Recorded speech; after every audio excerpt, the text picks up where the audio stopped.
my actual eyesight. Is there the high drive? Deep center. Go, go, go. We're out of here. We're out of here. Say ya, playa. Just like they drew it up in Hollywood. Caladros, the 3-2. Swing and a miss! And the Audubon Green Wave have upset the Kingsway Dragons! And this is it for good! The Audubon Green Wave are back in the Final Four!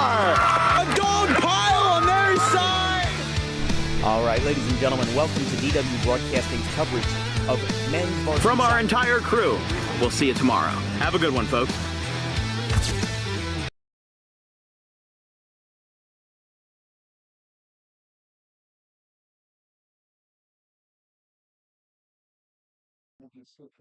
All right, ladies and gentlemen, boys and girls, welcome to Thursday Night Football here on Dan Wilkins Broadcasting. We've got a good one tonight between the Cherry Hill West Lions and the Pennsauken Indians.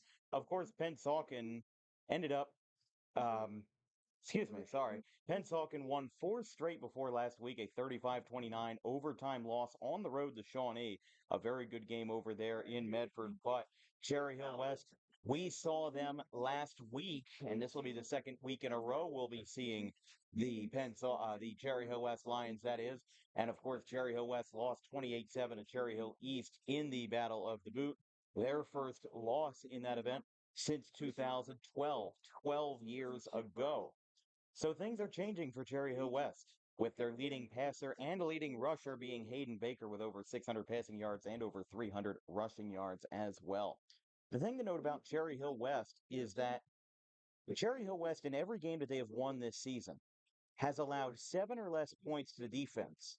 But in every game that they have lost, they have scored 7 or less points on the offense. So it seems like when things are going well, they shut down the defense. But when things aren't going well, they can't get things going on offense. So one gear is running and one isn't. And, of course, with the new divisional realignments, we're seeing a new slate of opponents for Cherry Hill West this year. And for Pennsauken, this is their last home game of the regular season. They travel out to play Clearview on Friday the 25th. But the last time we saw Pennsauken, R.J. Blunt put on a show. He scored all 13 points for Pennsauken. And I mean that literally. He scored both touchdowns and converted the 2-point conversion that gave them the 13-8 thrilling win over a still winless Camden Eastside Tigers ball club. But instead of being on a hot Saturday afternoon, we are instead under the lights here from Vince McEnany Field. I'm Dan Wilkins here with Chris Baker up here in the booth of Vince McEnany Field. Should be a fun one under the lights here on this Thursday. Pennsauken is wearing their blackout uniforms, and we are ready to go. Just a couple of minutes away here from kickoff in Pennsauken, right off of Route 73, and we will be on our way in just a moment with the Cherry Hill West Lions and the Pennsauken Indians right here on Thursday Night Football on DWB. We'll be right back. All right.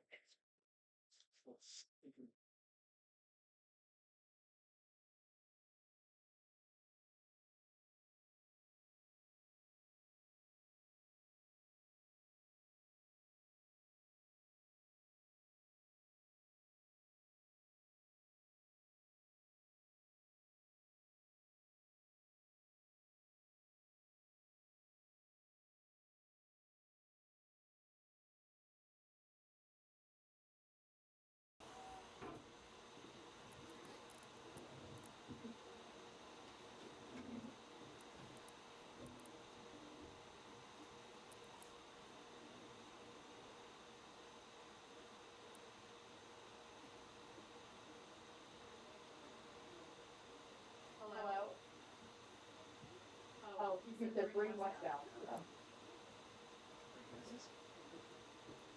I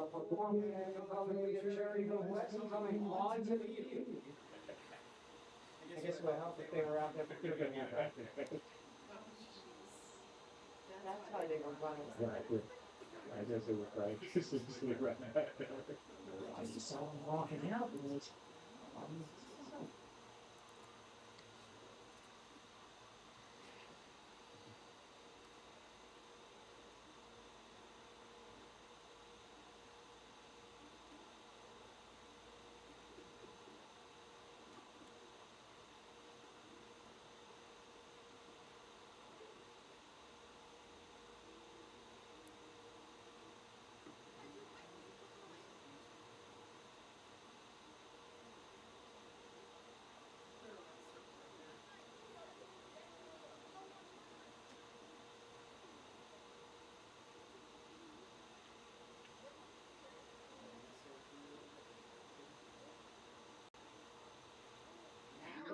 time, we're going to see the Pennsauken High School Air Force Junior ROTC Color Guard presentation of tonight's colors.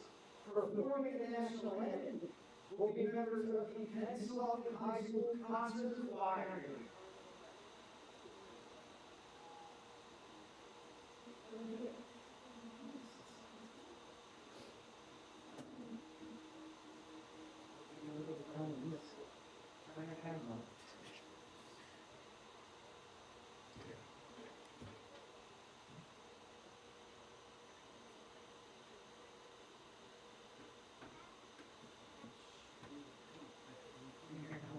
Quiet, okay? Quiet,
All right, there we go. Sorry, folks, that we did not get a great audio of that national anthem. That was performed by the Pennsauken High School Concert Choir and the Pennsauken Air Force JROTC presenting our nation's colors. But it should be a fun one, as we've got Cherry Hill West and Pennsauken West coming in 2 and 4 in this contest, and coming off of a rivalry loss versus Cherry Hill East. First time since 2012 they did not retain the boot on their side of town.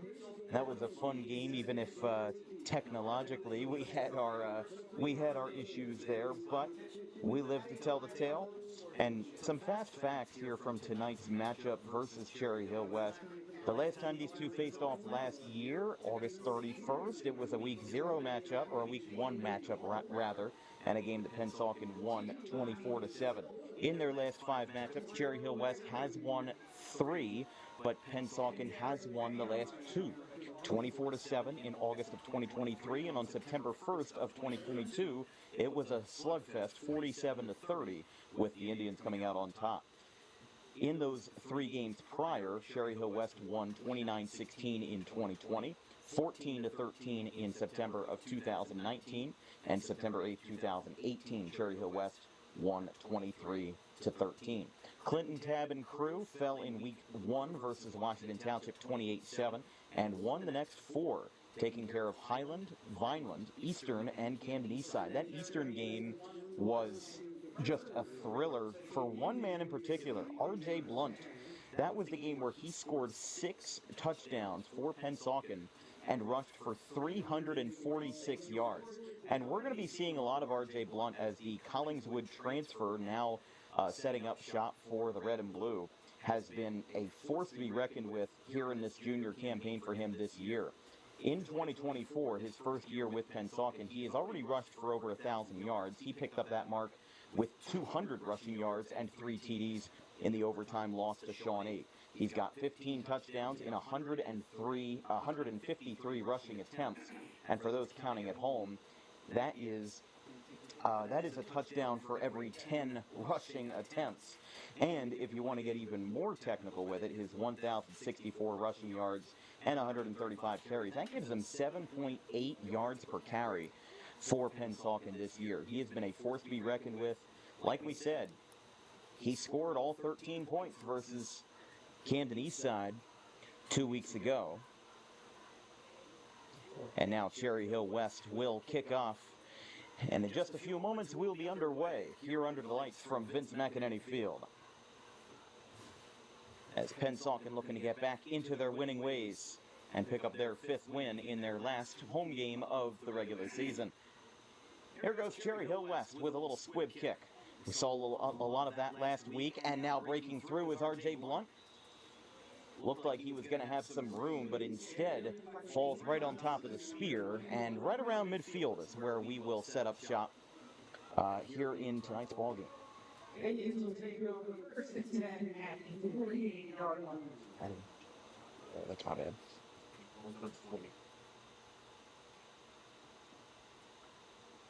Ball will be set at the 48 for Pennsauken as we get started.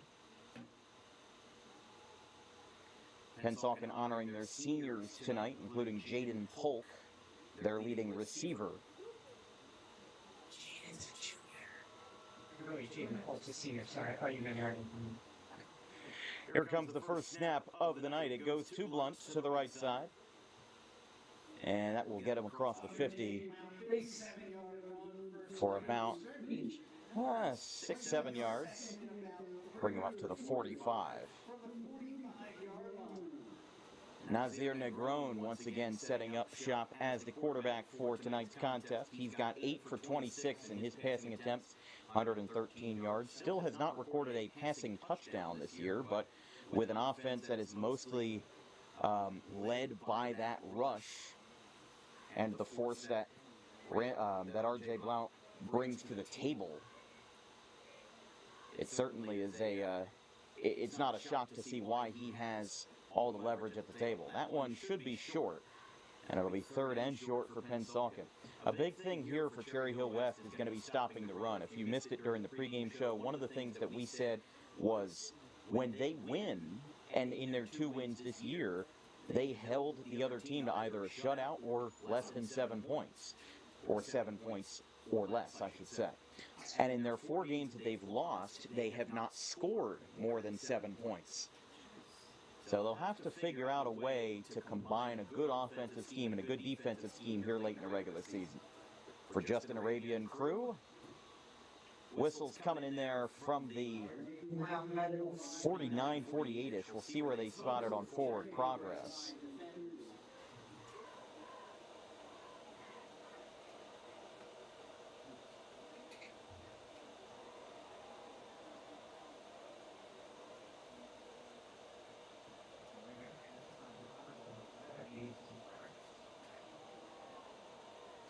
All right, folks, looks like we're back on the air. Apologies about that. We had some internet issues here at Pennsauken, but we are back running as smoothly as we can here.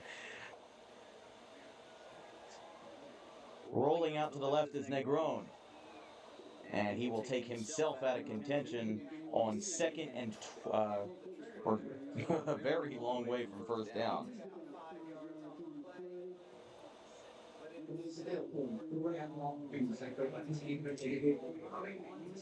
Yeah, so it will be 4th and about 20 for Pennsauken. Polk and crew will be back out there.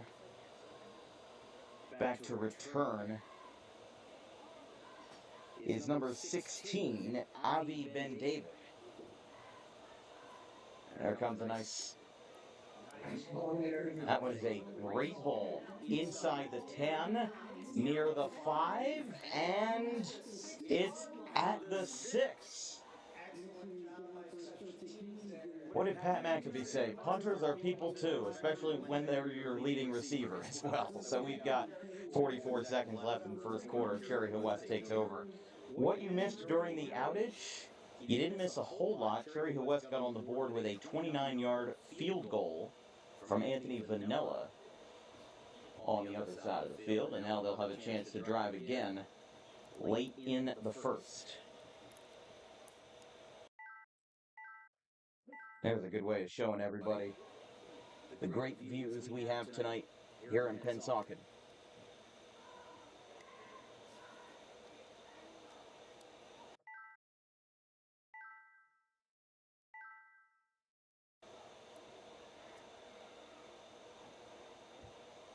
Baker looking for his man. It'll be a handoff. And that does not get too far, maybe 2 or 3 yards, and it'll be second down, if that, for 2 or 3.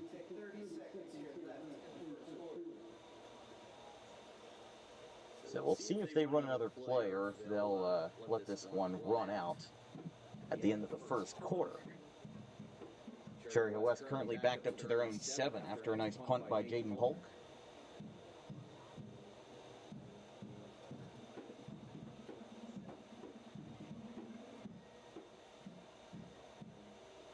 They will run another play to close out the quarter. And this time that will also get stopped. But they do trench forward a little bit for a gain of 2 or 3. Again, could be anywhere from that 1 to 3 yard range, depending on where they spot it. It is the end of the first quarter. Here from Vince McEnany Field, it is Cherry Hill West 3, Pennsauken 0 right after this.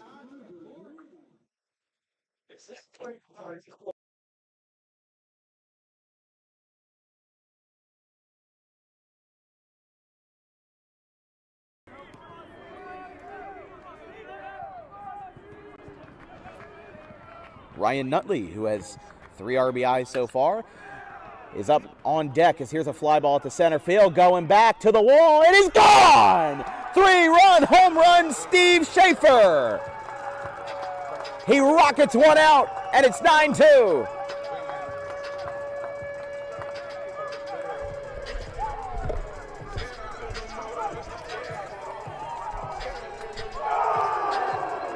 First home run for Schaefer this year, the second hit at home by a Scarlet Raptor.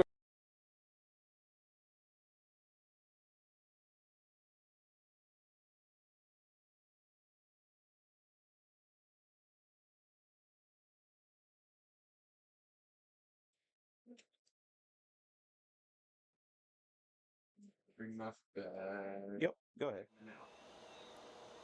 Here from Vince McEnany Field, we join you here on this beautiful Thursday evening, just around the mid-60s. Here in Pennsauken, one of the final good weather nights that we'll have for the rest of the year. Speaking of good, that was quite the good rush for Cherry Hill West after being backed up inside their own 10, and that will easily be a conversion for a first for Cherry Hill West. This broadcast is brought to you by Garden State Pet Center. Visit today to get your pet and keep your pet happy and healthy with the most organic food products available in South Jersey, along with toys, cages, accessories, and more. Visit 7 days a week at 226 South Whitehorse Pike in Audubon. Baker, play action, dumps it off to the right side. It is caught, but does not get too far past the line of scrimmage. To number 18, Ryan Breeze, the junior tight end. Sets up second and 8.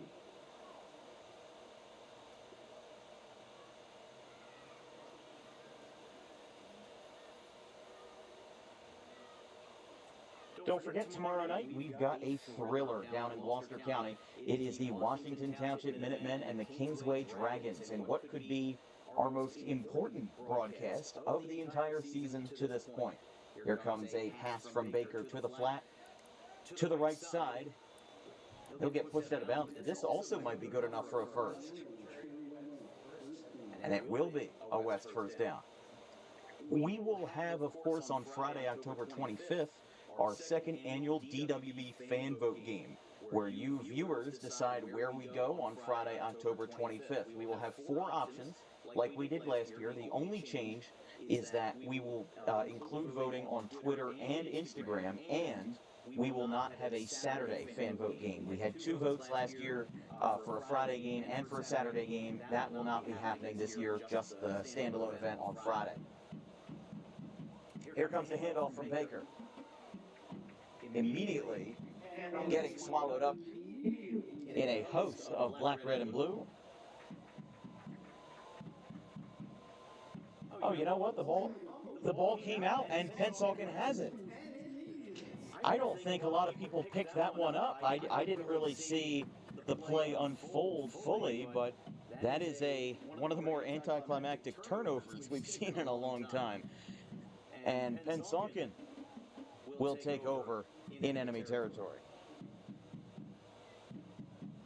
But yeah, as we turn over the ball here, the voting, or I should say the games that will be up for a vote on the 25th will be revealed at halftime tomorrow, and the voting will be open from 12 o'clock Saturday to 12 o'clock Sunday, as in noon to noon. Blount, with a carry, finds some space through the left side of the West defense. This will either be a first down or it'll be a yard short.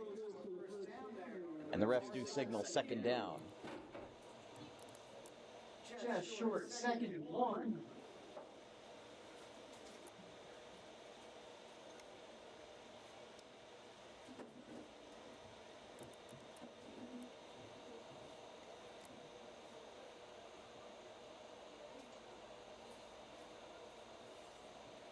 Pennsauken about 6 yards away from the red zone on 2nd and short.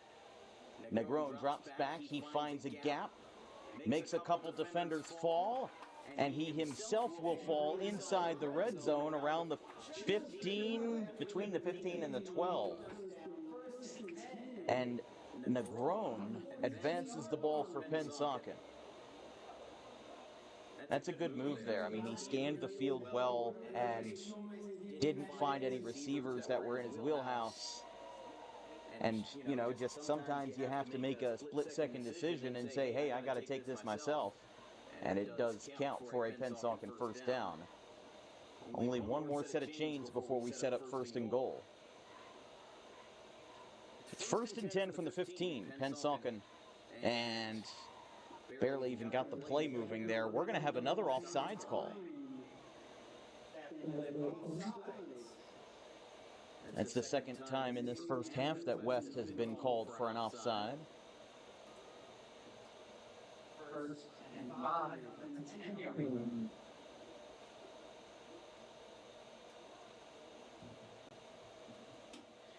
that all right? Yeah, that's fine. We're good. Does it make your screen? No. It's worse in some places than others. Here, having the lights on shouldn't do too much. 1st and 5. Handoff to Blount. Over the middle. And inside the 6 or 5. He definitely got up there. 2nd and 2.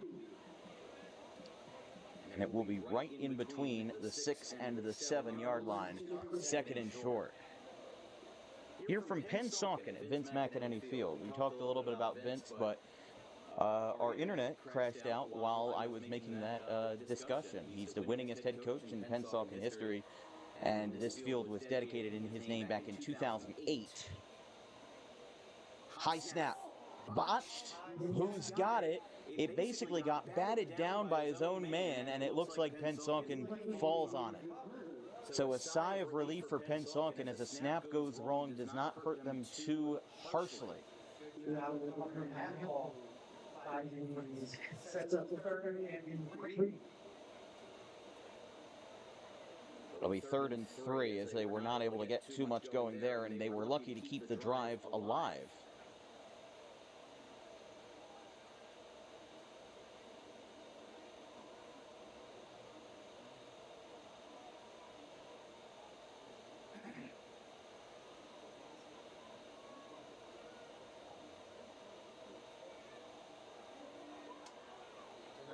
That's over the middle on the direct snap.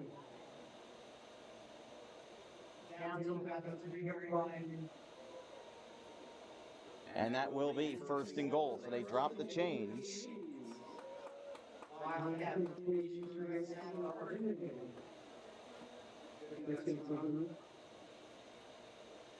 At the 3, Pennsauken on the doorstep, another direct snap to Blunt. This time, a host of purple and white end up taking care of it long before he can get anywhere, and I think that'll be a loss of a few yards.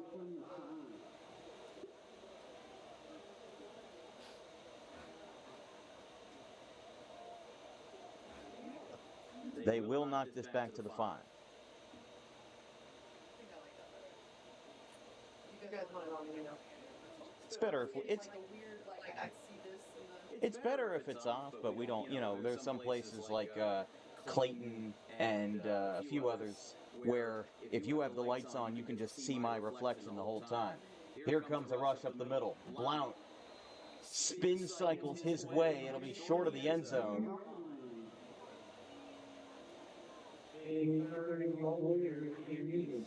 I'm sorry about that extra communication, folks. We were just figuring out some lighting situations up here in the press box.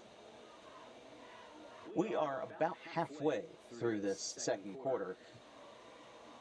It seems like every time we're at Pennsauken, it starts off slowly and starts to ramp up as the quarters tick by. Here goes Blunt. He dives into the end zone. Touchdown, Pennsauken.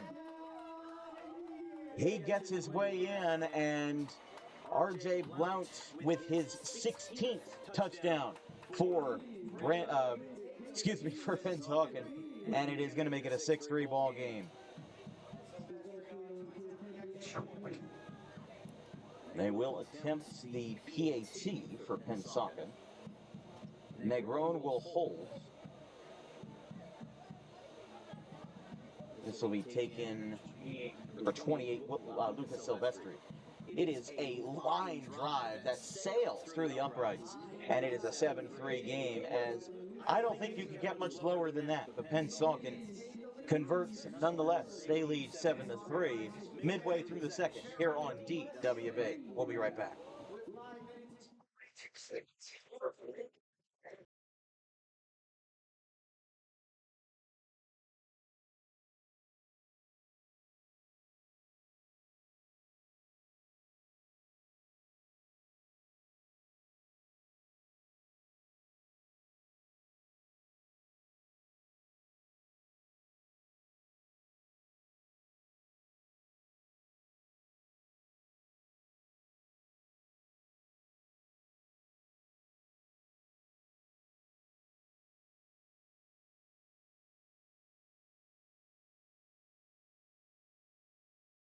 You can go ahead.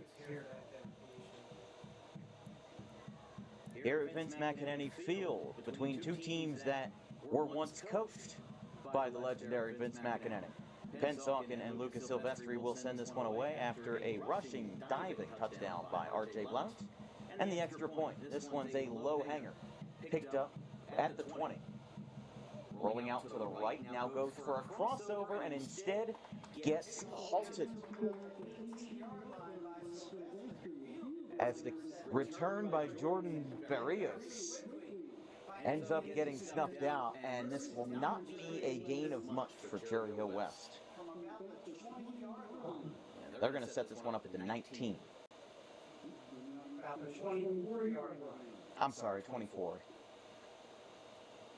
Need to get some more sleep tonight.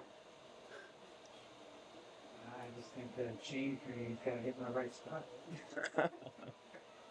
We're all having fun up here in Pennsauken. Big thanks to Billy Snyder and their entire athletic crew and staff for their hospitality here this evening.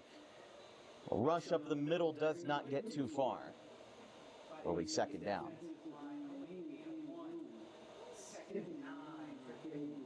As we mentioned, tomorrow night we've got Gloucester County WJFL football in a triumphant matchup between Washington Township and Kingsway.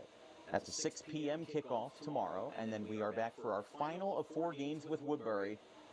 Again, Anthony Browning and crew have done an excellent job in their partnership with us. They play Pennsgrove at 11 a.m. for the homecoming game on Saturday morning. Baker with a keeper. He gets a first down and then some. And I think that was well more than a Baker's dozen yards. That will bring them to the 50. So that will be a resounding first down. The Lions do pick up a new set of downs. It is not directly at midfield, but close enough to it. They're at their own 48 here for Baker and friends.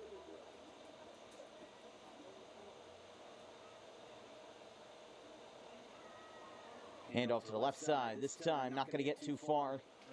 Again, ends up being tackled at the line of scrimmage, number 22, Judah Carter, who also has over 250 rushing yards this year.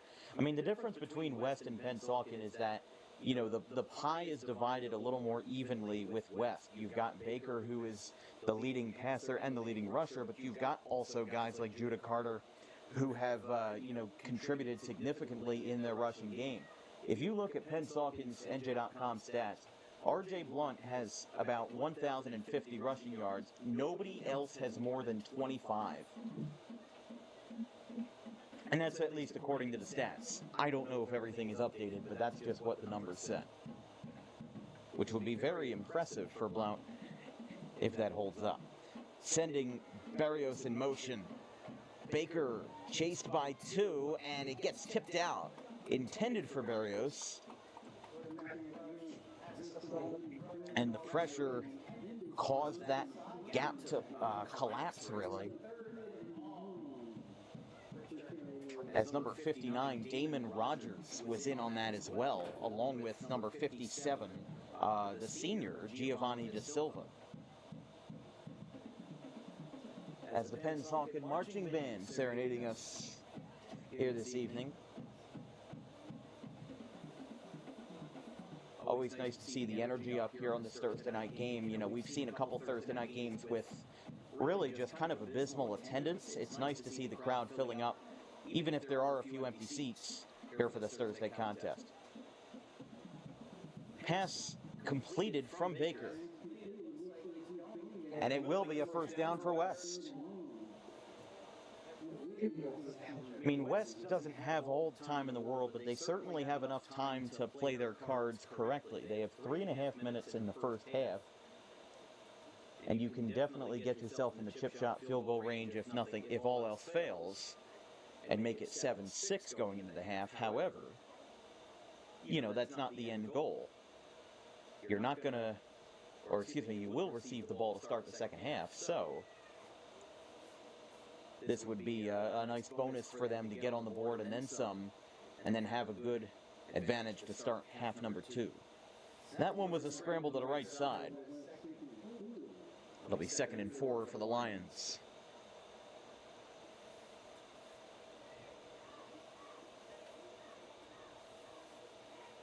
Don't forget, on Sunday, October 20th, we travel down to Sewell for JUCO soccer in out-of-state matchup between the Fashion Tech Jaguars and the RCSJ Roadrunner women's soccer team. The nationally ranked RCSJ Roadrunners coming in at number 9 in this week's NJSIAA Division III poll. Baker finds a gap. It is a high pass tipped, and I think somebody came down with it. Pennsauken wants it to be a catch, and they're going to say no. I don't think that was caught. And that was, even though I didn't have the best view on that, it definitely looked like it was a little bit far out. It's going to be 3rd and 4 here from the 35 rather. Vincent Coleman was the one who almost came down with the interception. Baker, keeper, dives forward, and that looks like that's a first, and it will be.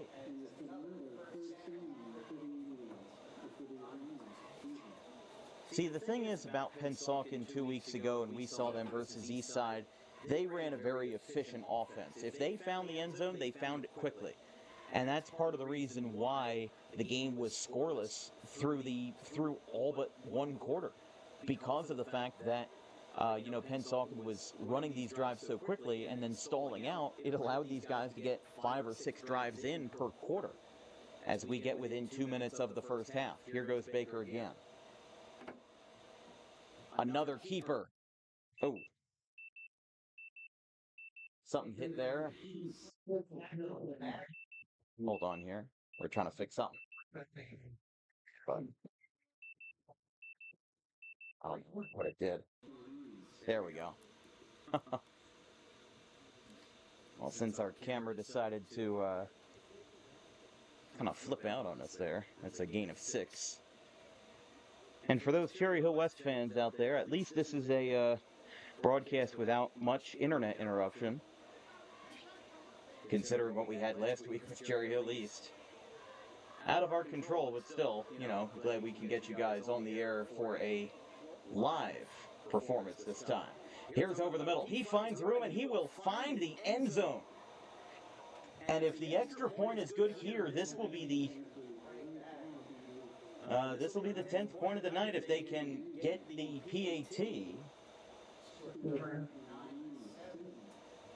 As that one was caught by Ryan Breeze, who found the end zone for 23 yards on a pass to the right of Baker.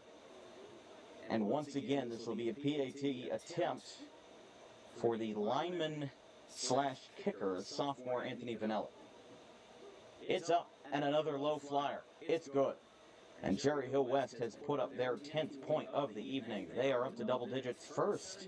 And with 91 seconds remain in the first half, it's a close one so far here in Pennsauken. It's 10-7.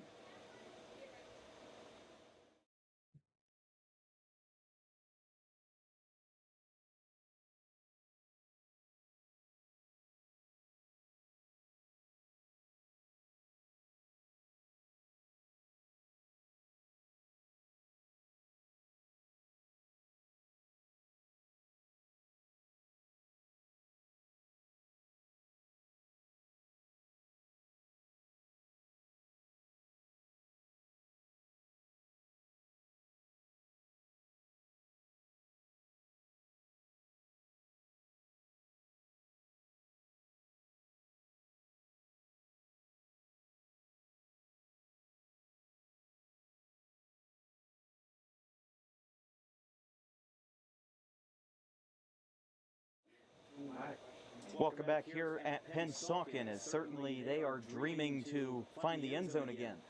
Before the end of the first half, R.J. Blunt got the first touchdown of the day.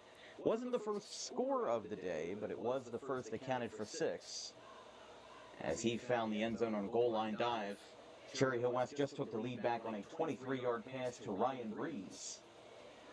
And here we go. Once again, rolling out to the left.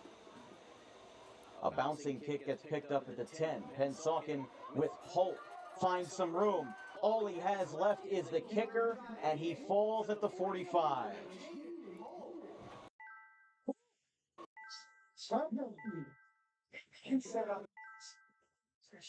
That's very good field position, and I thought that could have been a kickoff return like we saw with Holy Cross in September.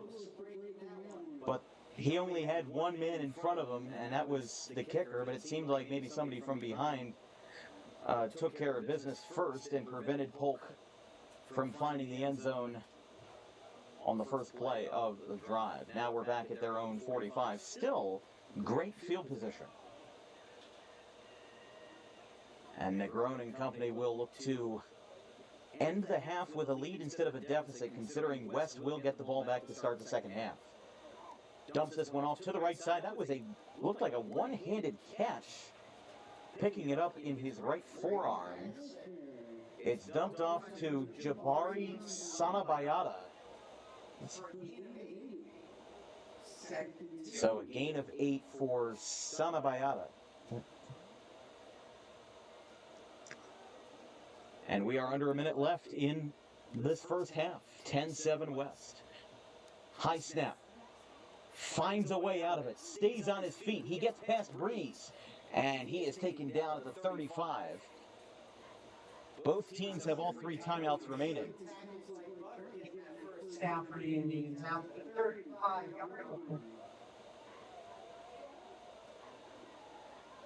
36 seconds and counting. And we do have our first timeout of the night. It is called by West. We'll stay on the air for just a moment, as it is 36 seconds remaining in the first half. Remaining during the first half. You're on senior night, it's hanging in the stadium.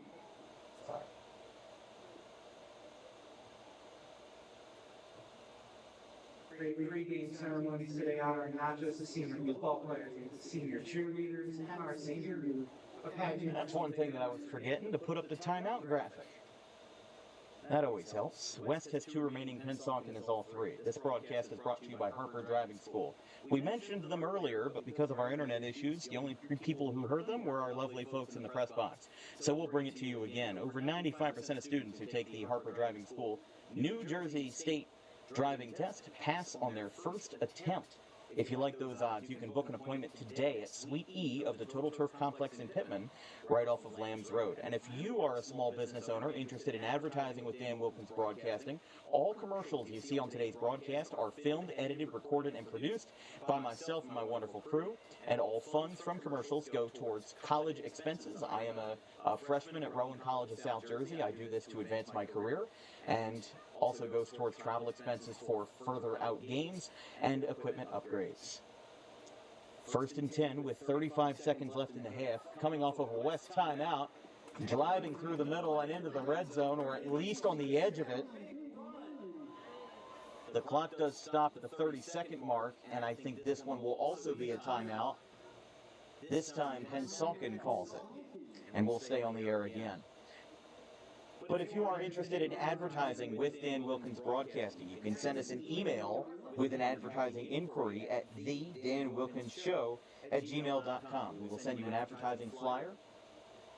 We are right now running a sale on commercials from here until the new year.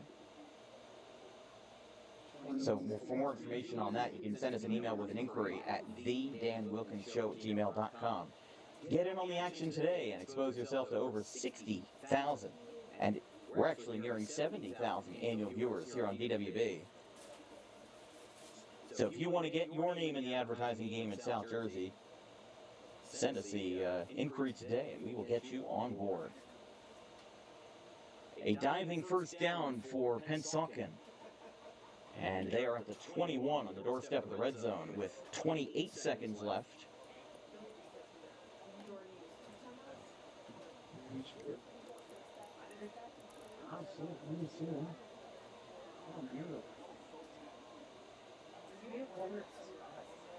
Hold on here, we got flags.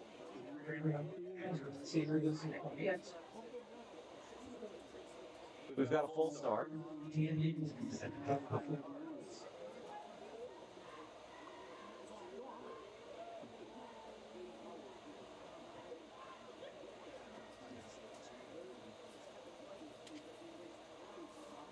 Don't forget, on Tuesday, October 22nd, we travel under the lights to Cumberland County for their boys soccer senior night between the Timber Creek Chargers and the Cumberland Colts.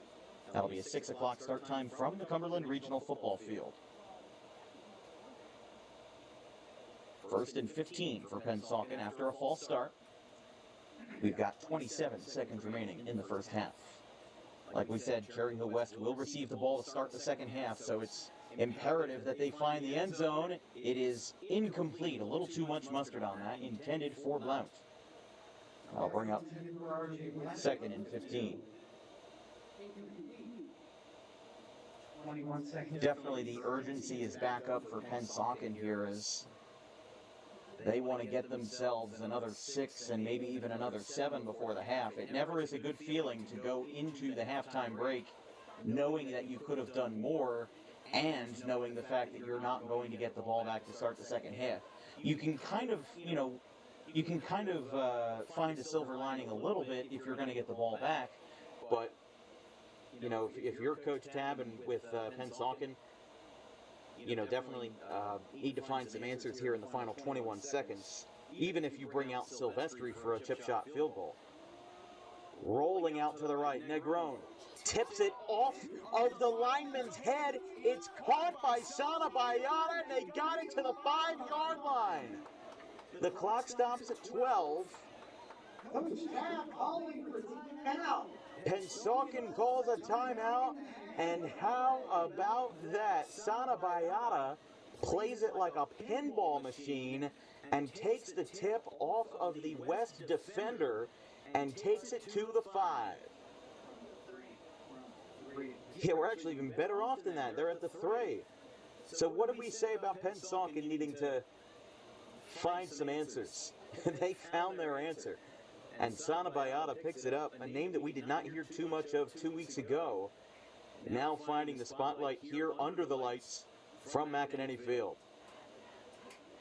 Don't forget to stay tuned towards the end of the halftime break for the Harper Driving School halftime show. We discuss all the key plays from this first half of action here in Pennsauken. But if the numbers say anything, for every game this year that Cherry Hill West has scored more than 7 points, they won the game. So maybe the trend ends tonight if Pennsauken can find the end zone again and hold on to that momentum in quarters 3 and 4. We've got 12 seconds left. Pennsauken burned their second timeout. Negron with another high snap to Blount. That's short, and I think that's even a loss of 1.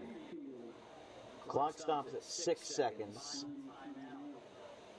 And it looks like Pennsauken will burn their final timeout. We'll stay on the air once again with 6 seconds remaining. I mean, this comes down to the wire, and it's even more imperative considering that you don't get that ball to start the second half.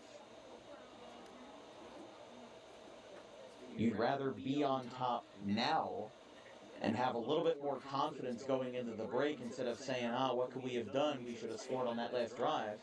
Let's see. So instead of asking, what could have been, make it what you could have been. And, get yourself into the end zone, and then you can regroup in the next 15 minutes and see how you can defend that Cherry Hill West drive as we begin quarter number 3 in 20 minutes' time. 6 seconds remaining. Pennsauken is out of timeouts. And now Cherry Hill West calls a timeout. It's Timeout Palooza here in Pennsauken, and that calls for a commercial break. We'll be right back.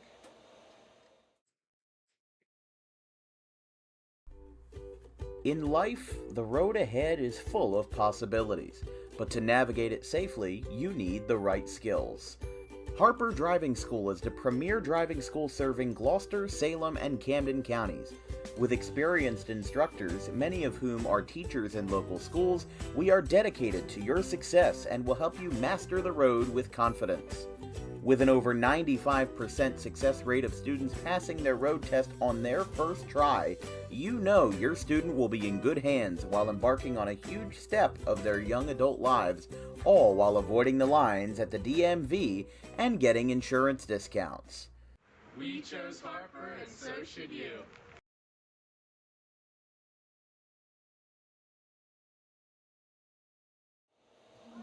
Back here from West calling a timeout. Pennsauken is going for the big bucks. They're going to try to get into the end zone with 6 seconds left. They will not settle for a field goal. West only has 1 timeout remaining.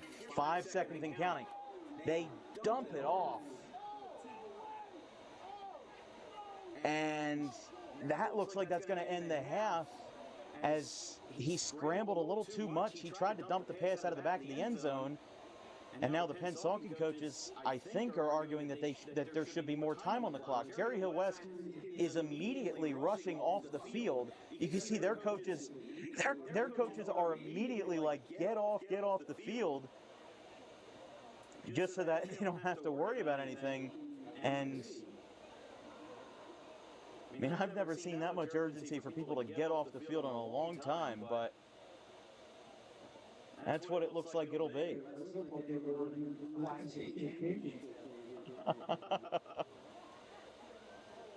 So these guys will talk it over, and the refs are walking off the field as well. So that will mark the end of the first half. A little bit of confusion there at the end, but Negron left just a hair too much time before dumping the pass out of the back of the end zone, and that will cost them a score. Cherry Hill West will get the ball. We'll see you in 15 minutes at the second half here from Vince McEnany Field. It is West 10, Pennsauken 7. We'll see you in a bit.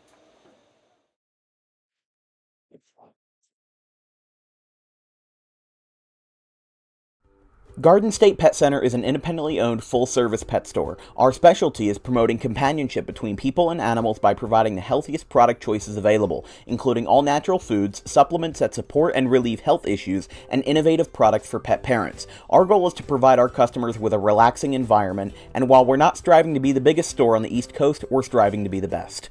No other pet store will make you feel at home like we do. At Garden State Pet Center, we view pets as members of the family. We don't believe in fast, high-pressure sales, but instead matching up the right pet with the right owners, as you are making a lifelong commitment. Together with our team members, we would like your visit to our store to be both enjoyable and educational. Simply drop in and take a look around. View the birds, reptiles, small animals, toys, food, cages, and miscellaneous items. Learn of the services we have to offer and decide for yourself if this is the store you'd like to call your home away from home.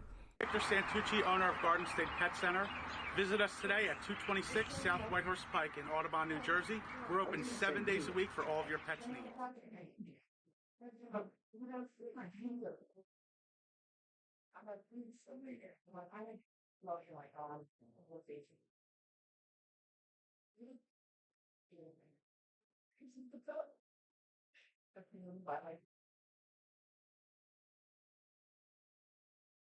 Two minutes remaining. 4 fouls on St. Joe's. One more and it's a bonus, which would greatly help Gloucester Catholic. The moving three, good!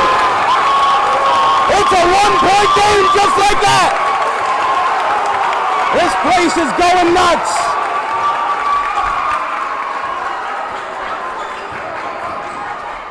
And now a drive to the basket by Spross. He lays it up and lays it in! St. Joe's has 2 timeouts remaining. Gloucester Catholic still has 3. Here we go. Mascaro pulls up. He goes to 3! 6 points! Jack Mascaro has tied the game with 90 seconds remaining. How will the Wildcats respond with a miss of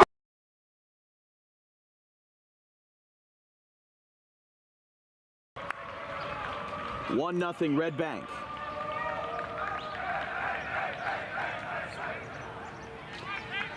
Now here is Al D'Elia. The man they used to call Big Al has now slimmed down, and he still hits dingers.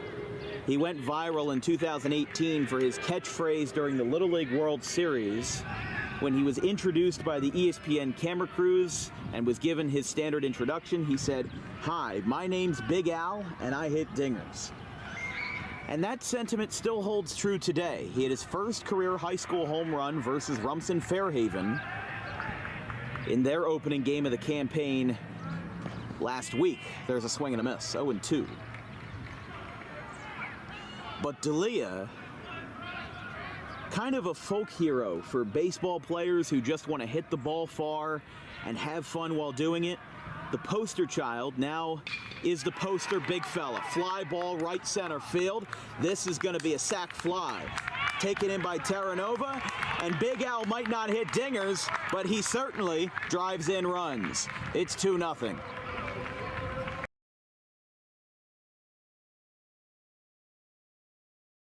It will be inbounded by Pat Monahan. Oh, the ball gets away. Who's going to have it? GCIT will hang on to the possession. It goes to Stanwood. Stanwood inside. They'll get the shot off. It's good! Unbelievable! Gloucester calls the timeout, but will they get it? Unbelievable! Unbelievable! A double contest shot from Hellman! Wow. Ryan James wanted the timeout, but did they get it in time?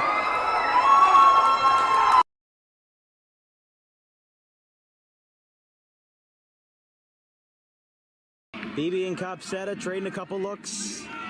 They know what's going on. Full count. Bases loaded. 2 outs. Just like they drew it up in Hollywood. Caladros, the 3-2. Swing and a miss! And the Audubon Green Wave have upset the Kingsway Dragons in the Ralph Shaw Classic 26th annual. They are back on top for the first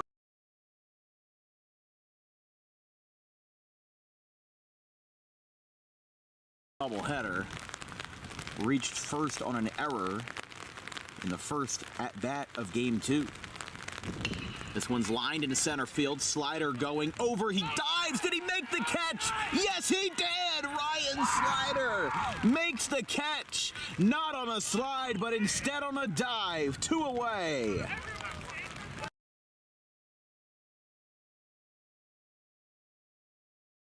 Launches one foul. See, Mostero's doing us a service here.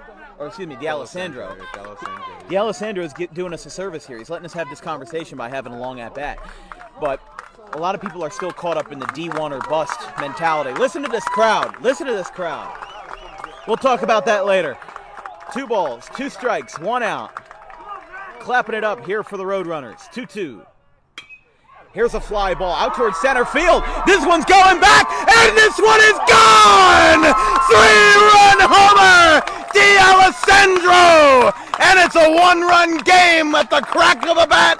5-4. 3-run shot to center field. Trailing towards the right center, and the cleanup man does exactly what the position orders. Cleaning up. And he does it incredibly well with a 5-4 game. He battles for 11 pitches and makes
Goldberg is a shortstop tonight, but he had a 400 average in 2023 as a junior.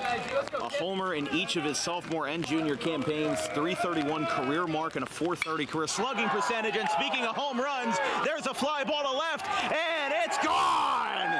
Devin Goldberg answers on opening day with a first pitch rocket to left, and it's 1-0 Bridgewater.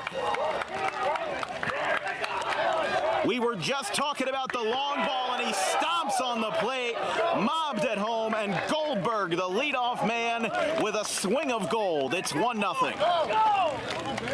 That's a good start.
All right, I'm Dan Wilkins here from Vince McEnany Field. Welcome back to Pennsauken. It has been a fun one so far here this Thursday evening as we are winding down on the regular season, the second to last week of regular season competition, and we are back here in Pennsauken for another good one.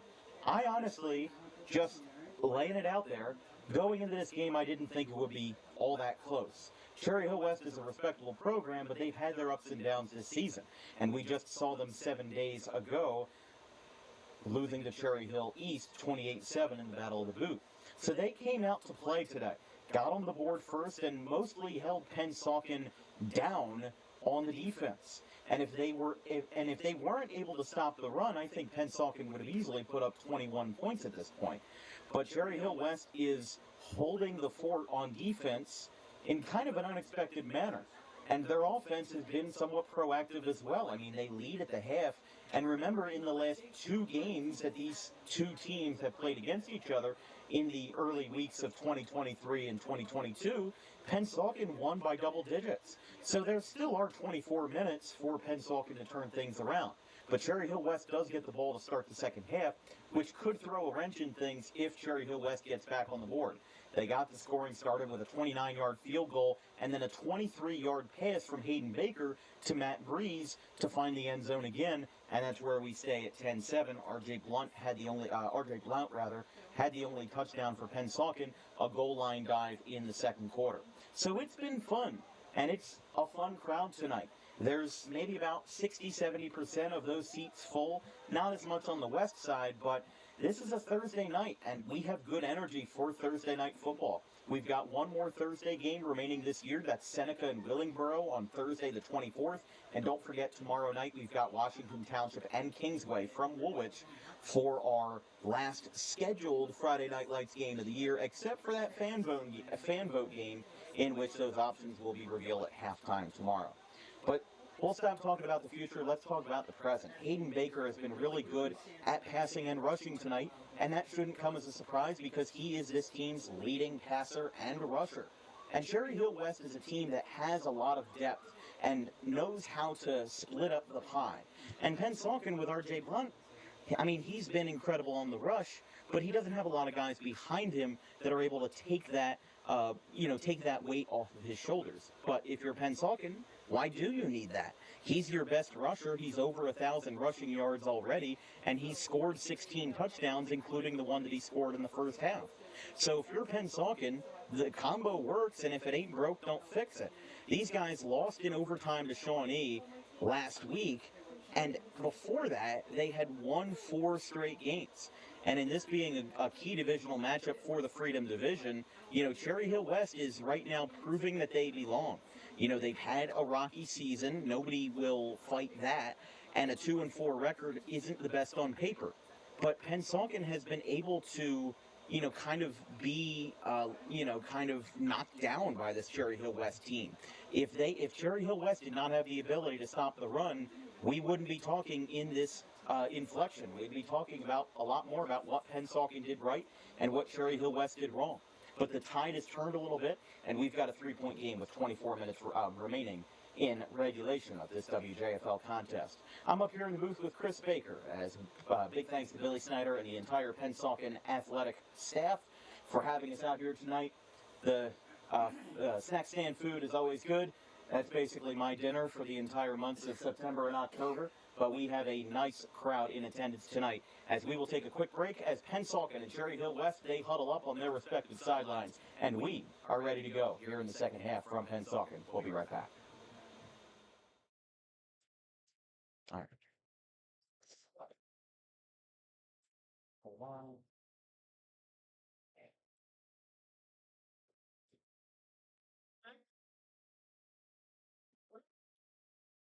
Do you mind taking a picture of the back for a minute? Make it good for she's like, hey, nice to meet you. Now I'm good. Yeah, I'll switch off. No, it's bad. She's really, I don't want to maybe try this one. Yeah, we're doing one. Yeah, yeah, I want to talk about it. All right, here come the Pennsauken Indians. They look super cute in their costume.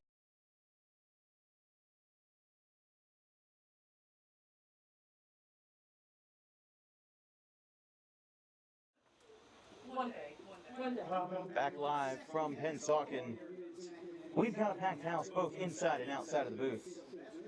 Pennsauken leads Cherry Hill West leads 10-7. Silvestri will be out to kick for the Indians, and the Lions will be back to return. This one's a bouncer that gets picked up at the 30.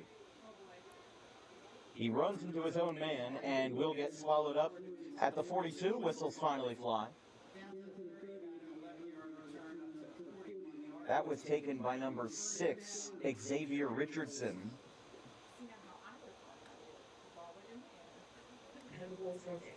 And West, who was able to get Pennsauken out of the end zone at the tail end of the first half, now take over on offense. I mean, that was huge at the end of the first half. You know, if Pennsauken had one more play with even a half second left, I think they would have been able to score. You know, we talk about third time's the charm. I think they had it lined up, but their quarterback, Negron, he scrambled too much out of the pocket on that final play. From the pocket, Baker lets it fly. It is tipped and incomplete. We had 10 on 10 there, 10 on defense and 10 on offense, intended for Clayton Tyson and almost picked by Josh Williams, the junior, and instead that falls incomplete, and the completed receiver is the turf. Second down.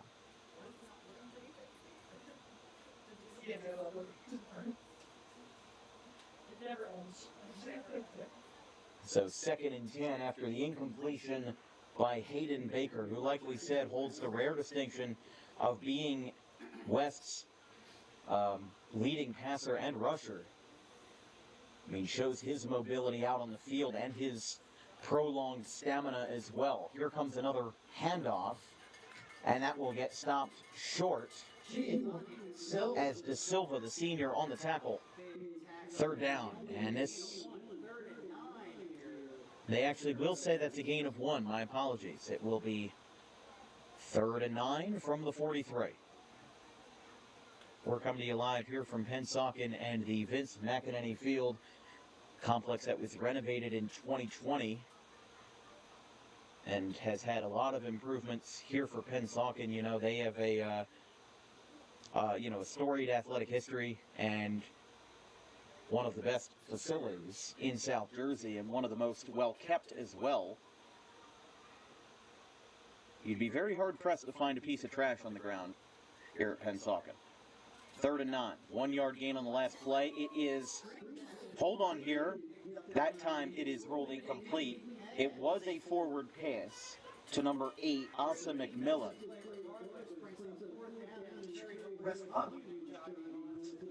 So this will be a 3 and out for Cherry Hill West as a drive that, after a decent return, had some promise, but ends up stalling short.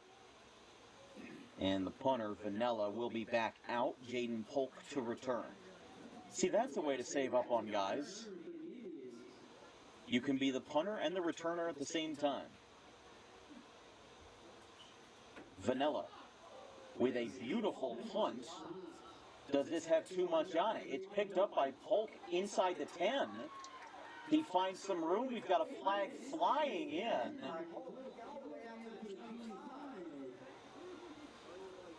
And Polk went out to the 25, but there is a flag. And some chirping after the play between two players of opposing jerseys here. So we'll see how this lies. There's going to be a block in the back. So that does hurt Pennsauken. And you can see there, Richardson, he's hyping up his visiting crowd.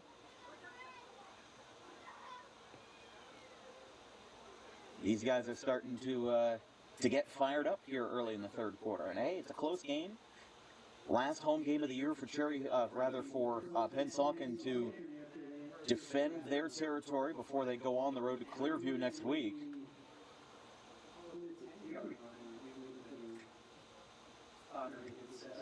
.10:32 remaining in the third, as after the illegal block call, they are going to, wow, that is all the way back to the 6.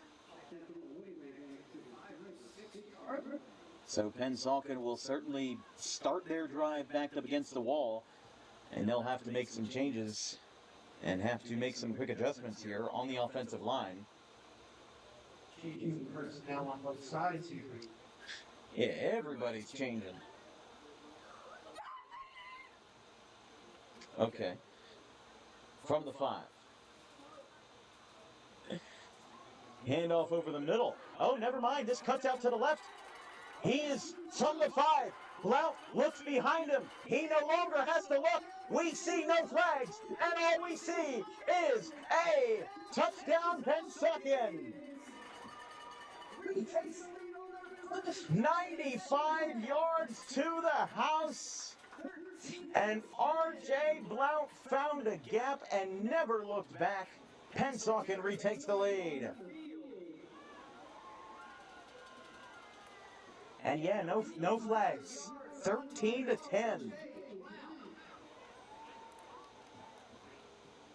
That is the second longest play for a touchdown in DWB history for football. Jason Solomon set that record last Saturday with a 99-yard fumble recovery. That kick is up from Silvestri, and it is good. Pennsauken comes out of the gate swinging. We were concerned about a safety considering they were backed up to their own 5, but R.J. Blount with his 17th touchdown of the year finds the end zone again for his second of this Thursday evening. We'll be right back under the lights from Vince McEnany Field, 14-10.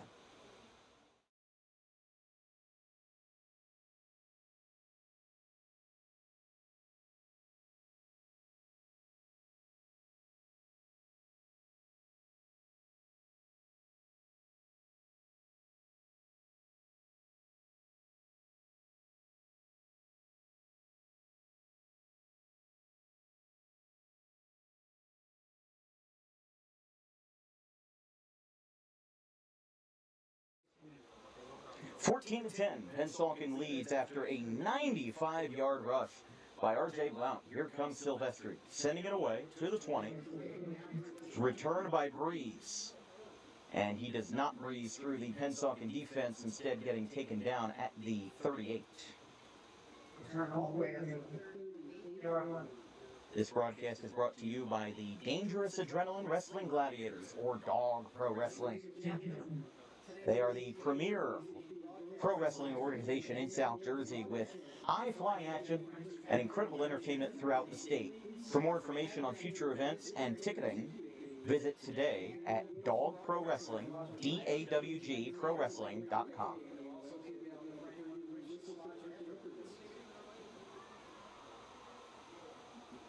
Baker fakes, takes it himself, sheds off a tackler, and is immediately met towards the near sideline at the 40.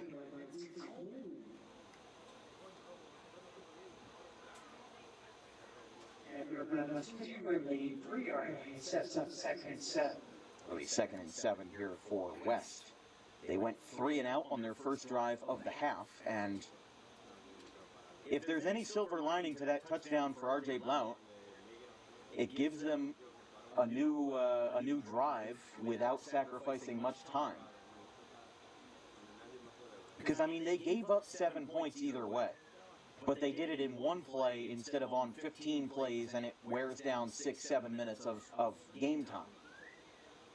If I'm West, you know, yeah, you take that one on the chin, but now you still have the entirety, sans 3 minutes, of this third quarter to advance the ball. We do not have really much of any South Jersey scores here tonight, so there's really not much to report on.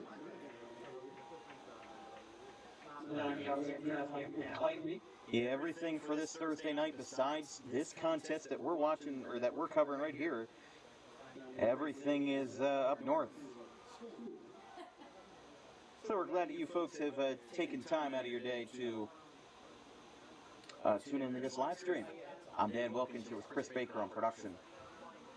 Speaking of Baker, Baker drops back, lines a pass that is caught, and he will take himself out at the sideline. Polk ended up being a staunch defender there, That was caught by West's number 10, Clayton Tyson. This will be 4th and 1. And this is smart here. West is keeping the offense on the field. I don't see any reason down by 4 with this much time left that you would want to bring out the punt team. You know, West is an ambitious team that likes to do ambitious things. And before the snap,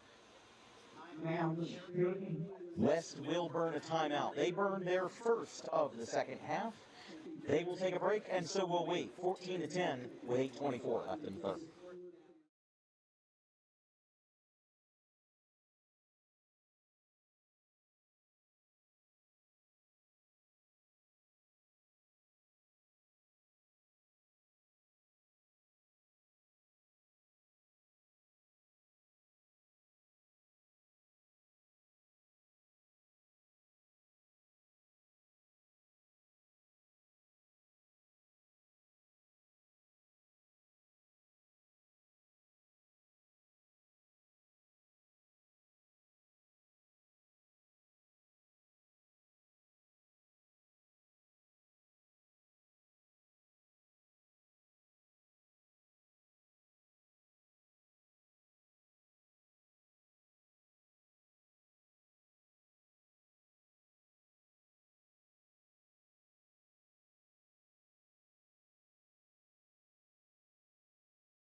It's back here early in the third quarter. It is 4th and short. Cherry Hill West burned a timeout, and these guys are going to try to get ahead here. Baker looking to get there. West wants it. I don't know. I mean, one team's pointing one way, the other team's pointing the other way. This is going to be close. It was already close to begin with. The officials are going to call an official timeout. We're going to bring out the sticks here.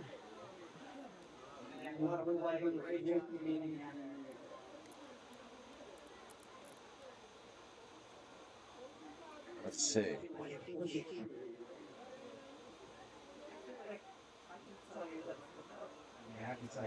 They will walk the sticks out.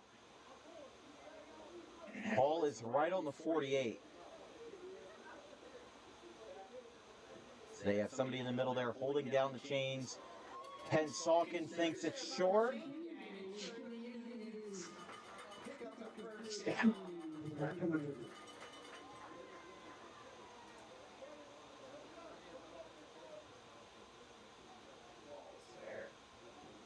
And it will be a turnover on down, first down, Pennsauken. I mean, that was a matter of inches. And West did not get the benefit of the doubt. They went for it on 4th and short. A gutsy move down by 4, and unfortunately for them, did not pay off.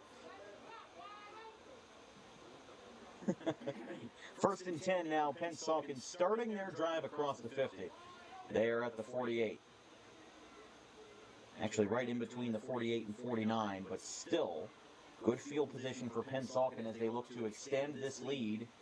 And obviously for the 3rd year in a row, not only looking to win this contest, but win it by double digits.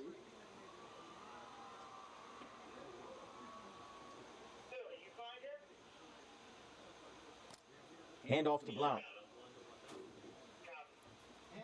Gets a little bit further than we expected.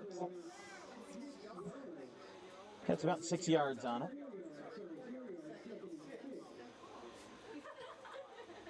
We've still got a chunk of time left in the third quarter, 8 minutes and counting. Anybody want to?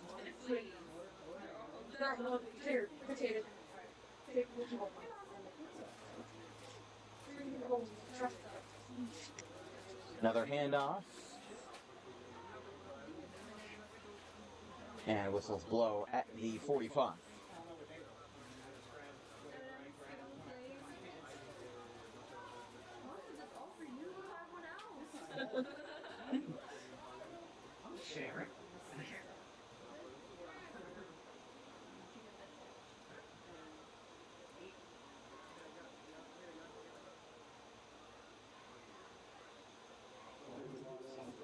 third and 7.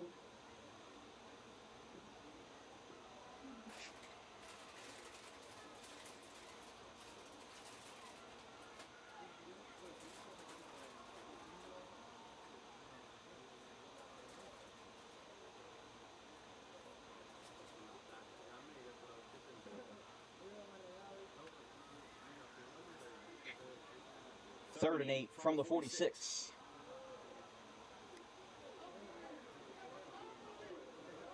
And that will be another stop for Cherry Hill West.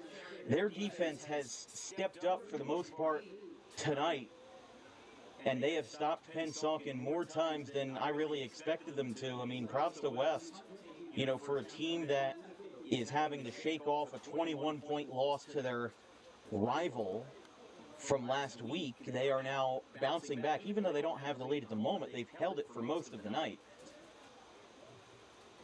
And Polk punts. This is a sky-high punt. Philadelphia Airport might have radar on that as that goes inside the 10. And Polk will trap Cherry Hill West to another paltry field position.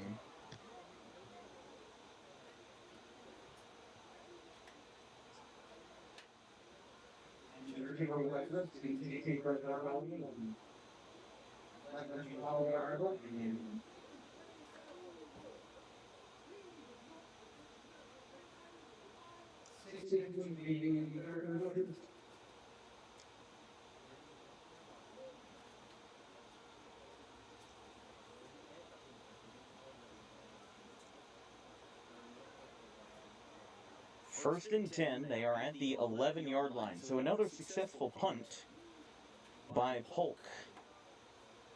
We'll set up a handoff here for West. Cuts to the left. This might be a loss of a yard, if not, no gain.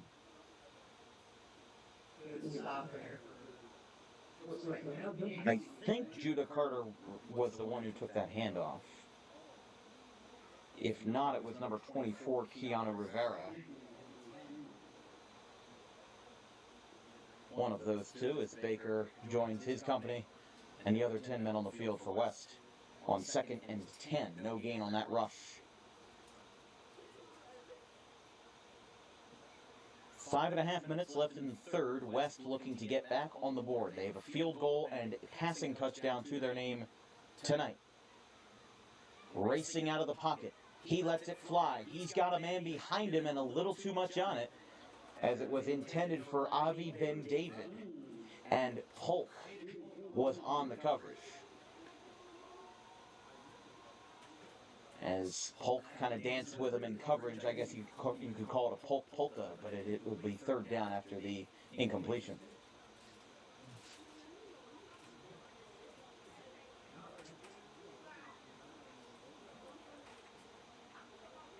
Oh, yeah, we'll take one. Let's talk.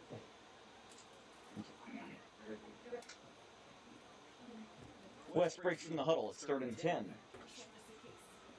A rush of no gain and an incompletion have defined this drive so far for West. Baker immediately leaves the pocket. He's hit as he throws, and the pass is short. And they will say that is legal, excuse me. So 4th down. Maybe a second longer and you'd have a case for roughing the passer, but no such case there. And West will punt out of their own end zone. This is always a risky thing. The handful of safeties that we've seen in DWB football across the past 2 years have been a result of bad punt snaps out of the end zone. This time the punt is good. It will go way out to the 50. It'll be picked up by Polk. We have a flag deep. And he will bring it to the 39, but there is a flag that was during the return. I mean, the first safety we had last year, the only safety we had last year, actually, no, I'm sorry, we had two. One for Haddon Township and one for Palmyra. And both were a result of bad punts that shot out of the back of the end zone. Referees are discussing. Justin Arabia is out there as well.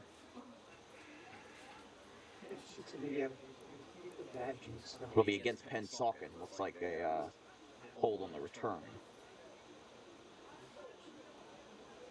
So this will knock Pennsauken back a decent chunk.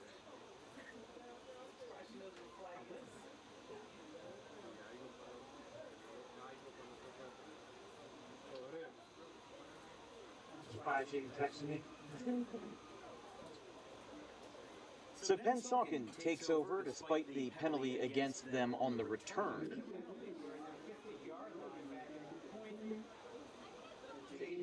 I was going to say, that's basically the exact point where he picked up the football, because that was around the same time that the flag was thrown. So Pennsauken smack dab in the middle here on the 50.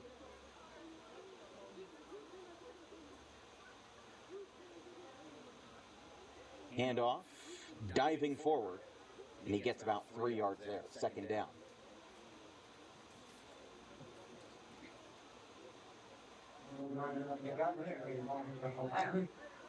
Don't forget to tune in on Wednesday, October 23rd, as the virtual banks of the simulated competitive online racing experience Go Big or Go Home out in wine country. It is the fifth round of the season, the 8th season, I should say, of SCORE competition from Auto Club Speedway in Fontana, California. The virtual banks of Fontana, the 2-mile super speedway. We'll see you at 9 o'clock on Wednesday, October 23rd.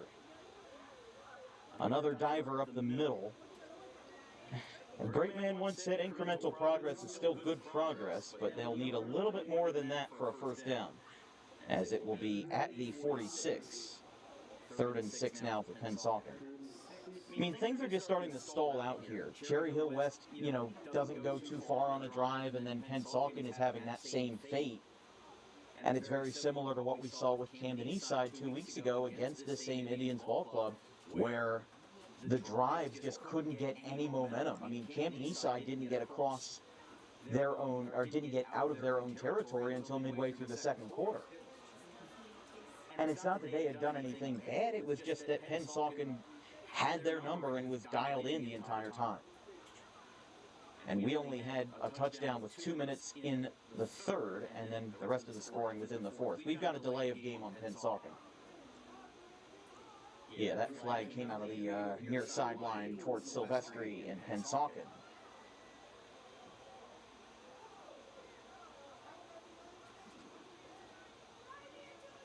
So that makes that first down goal a little bit more difficult.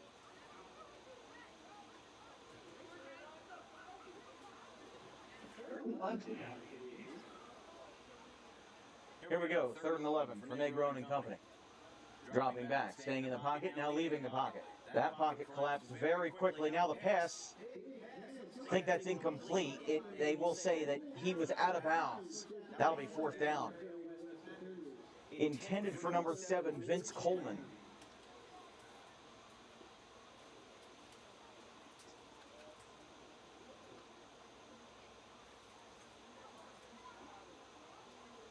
And no relation to the former St. Louis Cardinals outfielder from the 1980s.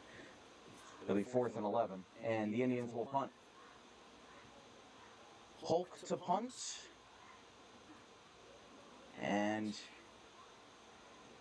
they will fake it just like they did 2 weeks ago on 4th and long. This time it is, I thought it was unsuccessful, but we'll see where they spot this. I think they might have pulled off their second fake punt in as many weeks. That is not the first time we've seen that fake punt, and they will move the chains. 1st down, Pennsauken. The fake punt, which fooled us all, fools West and fools everybody. 1st down, Pennsauken.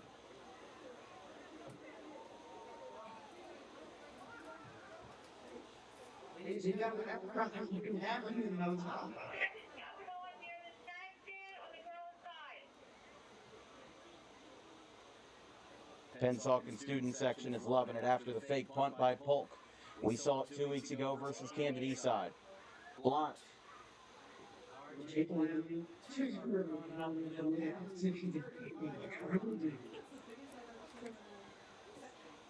like for a 2nd and 80. Yeah, I mean, we didn't see much of a student section 2 weeks ago, but that was on a Saturday afternoon at 12 o'clock.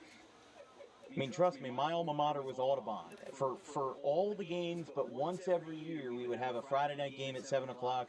All the rest were 10:30 or 11 o'clock starts on Saturdays, and the student section just never really showed up for those football games. They did for baseball, they did for wrestling and basketball, but football was never our strong suit just in terms of attendance.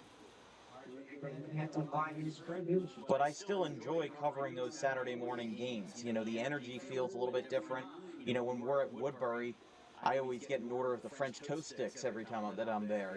Like it's, the energy is a little different on a Saturday morning game compared to your, high energy, off the wall Friday night lights or even Thursday night lights.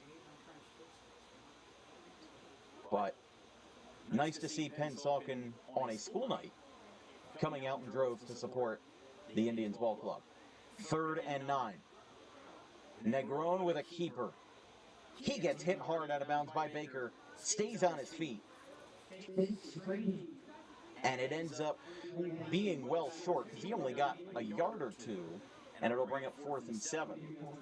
And this kind of brings up a contentious situation here. Do you punt? Do you play it safe? I mean, these guys have already rolled the dice, and they hit doubles with Jaden Polk pulling off the fake punt. I mean, in 9 out of 10 scenarios, the way that play was ran, I don't think it would have worked. He had to kind of stumble and almost accidentally get a first down, and he did.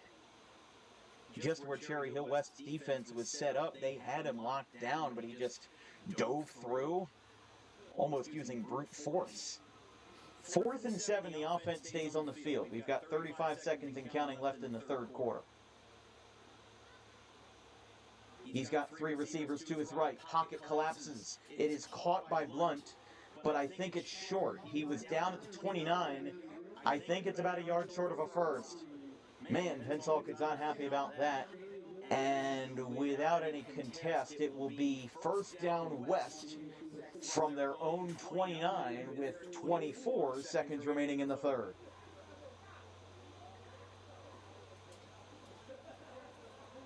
Well, if Cherry Hill West is able to retake the lead, and if they win, it would be their first football win on Dan Wilkins Broadcasting. We've seen them, this is their 3rd football appearance. Last year versus Northern Burlington, the game that included the Philly special for West. That was at home, and a game that they lost 27-20. And then last week versus East, a game where they fell 28-7.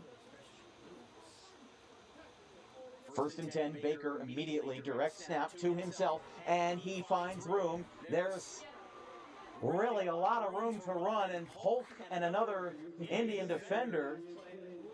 How about that? They bring it all the way up. And 10 seconds will roll. The wood planks will rumble above us. And at the end of the third quarter, they will let this one run out. And Cherry Hill West has put themselves in exponentially better field position after 3, as they are 5 yards away from the red zone as we've got 12 minutes to play. It is the Lions 10, the Indians 14. We'll be right back.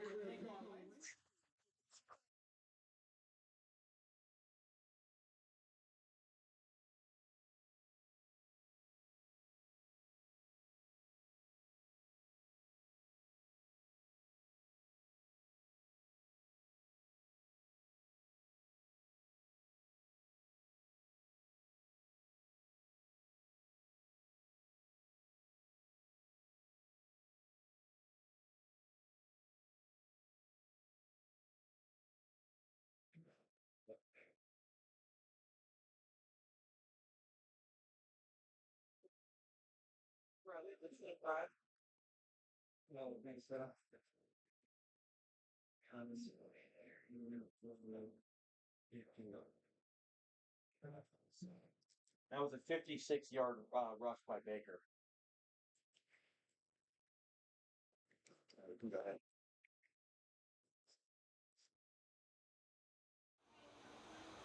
14-10 Pennsauken, but a 56-yard rush by the quarterback Hayden Baker, showing why he is the dual threat that he is as a mobile quarterback.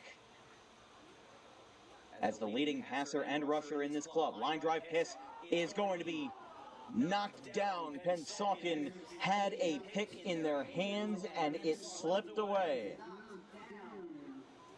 And it was knocked down by Pennsauken, so it's a pass broken up, but it could have been so much more. I believe it was Hulk that almost had that. He's had his head in his hands for a second there. He was very disappointed with himself. I mean, hey, you know, an incompletion still is better than a completion. You don't need a rocket scientist to tell you that, but he knows that he could have had that pick, and he knows he could have done more with that as a defensive back. 2nd and 10 after the incompletion. Baker putting the team on his back and rushing for 56 yards to get West into great field position with a new set of downs. He again drops back. The pocket collapses and another incompletion. He kind of had to scan the field with lightning-fast speed to find somebody. It was intended for the sophomore Tyson, and it will instead be 3rd and 10. And hey, if Pennsauken can shake off that 56-yard run by Baker and force 4th down, that shows the resiliency that Clinton Tabb and his team have. For the fact that they allowed a huge rushing play, put their backs against the wall, and still held strong through thick and thin to be able to stop the drive. Now, West can still line a pass over the middle and score a touchdown. That's what they did in the second to score their first touchdown and only touchdown of the evening. However, we'll see what happens. 3rd and 10 from the 25. Baker with play action. Throws. And nobody is there. And there comes the late flag.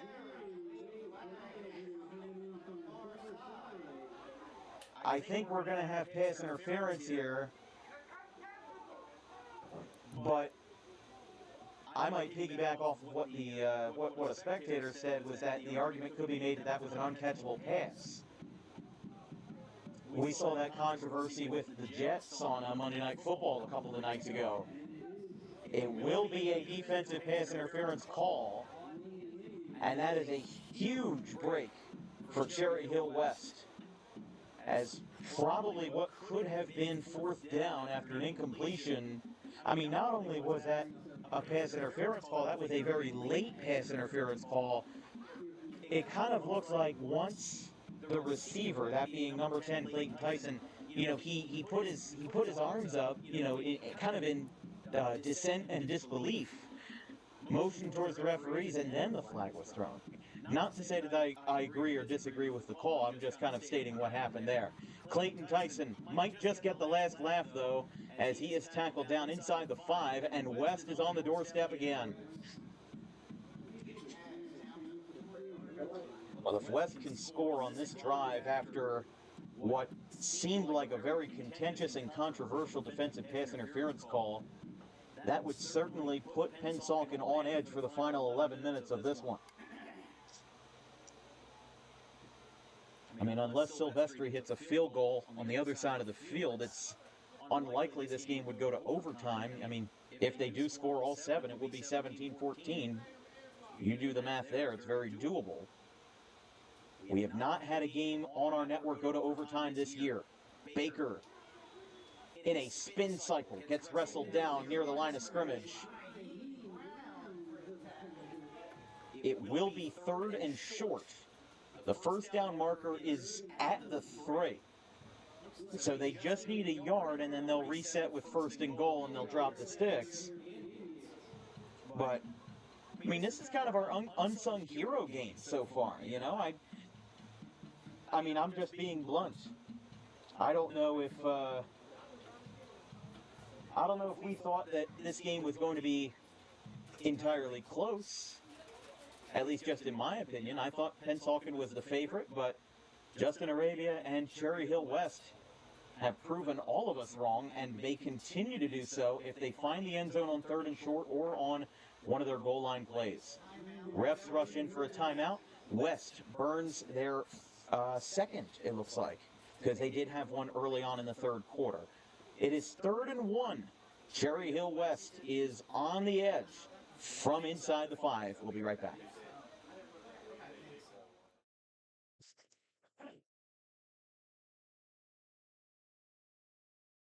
Supposed to be the one that is positive about there. I got that track that on me.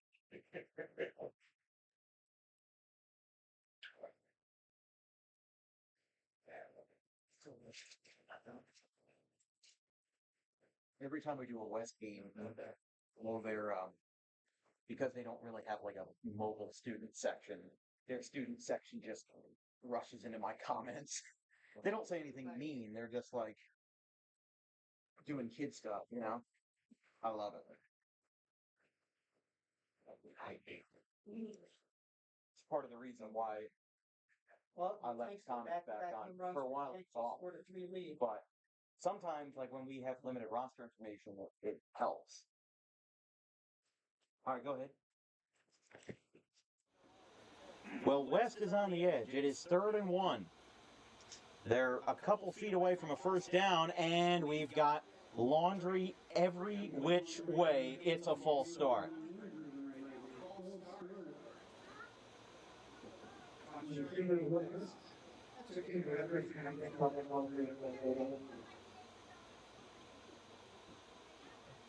A loss of 5 after the false start by West.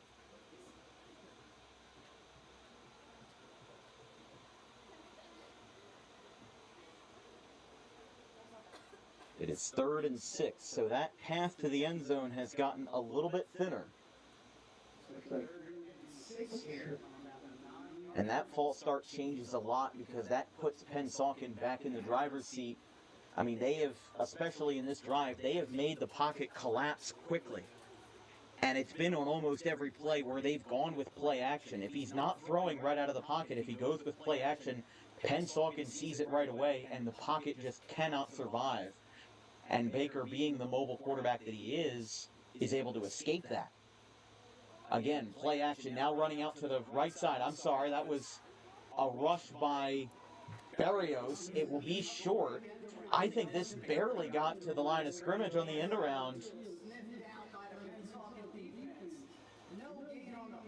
This will be 4th down. Well, this makes an interesting dilemma because Pennsauken, if they force a turnover on downs, they can start doing their time crunch drive. I always call back to Collingswood and Clayton from this past August, where Collingswood had 30 yards in 5 minutes, and they won the game because of that. Because of the fact that they were able to crunch so much time and spill so much time out. And they won the game because of it.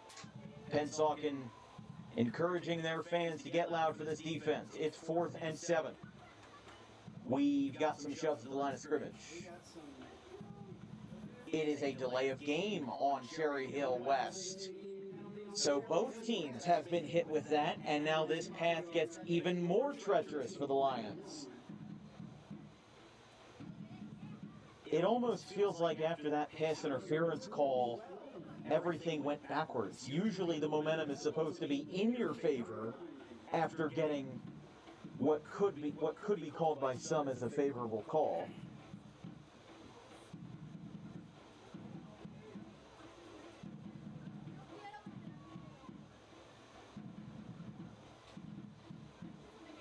Fourth down and 12.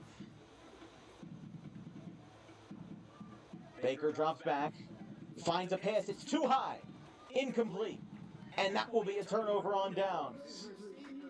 It is intended for Avi Ben David, and instead it had a little too much on it.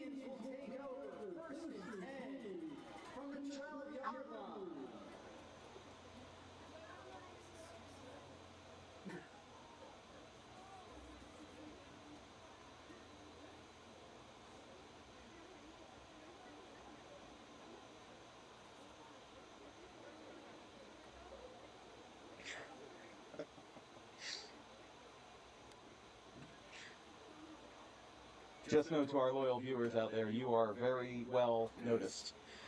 making me laugh up here in the press box. 1st and 10 for Pennsauken after the turnover on downs. Blount on the carry. Did not get too far on that 2nd down. Covered by Pennsauken. Yard gain on the play, 2nd and 9.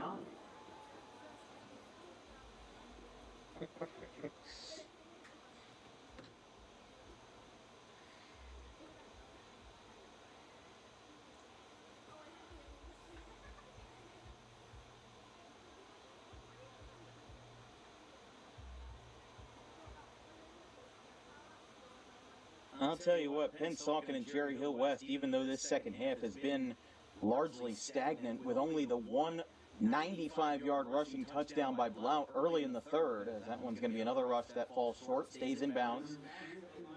But other than that, I mean, you know, look, what do they say? Pennsauken, they bring the boom, and they have absolutely done so. They've had some big hits on the defensive side of the ball, and they've been able to, you know, kind of stop everything in their tracks. And West has mostly returned the favor. That's why there's only been one touchdown here in the second half. Like we said, West was able to stop the run today. However, those 2 touchdowns still count, and it's 14-10. It's not 14-17. It's how it is. It's how you read it from left to right. So here we go again. Trips formation to the right. Here goes Negron. It is passed. It is caught. It is complete to Sanabayana, and that will be a 1st down for Pennsauken. 7 minutes and counting.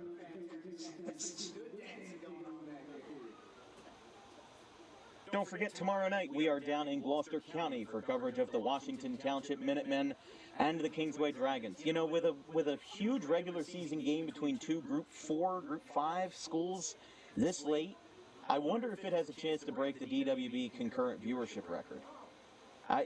Depending on how close that game is, it very well could happen. Here comes the rush. Doesn't get too far. Doesn't get anywhere at 2nd down.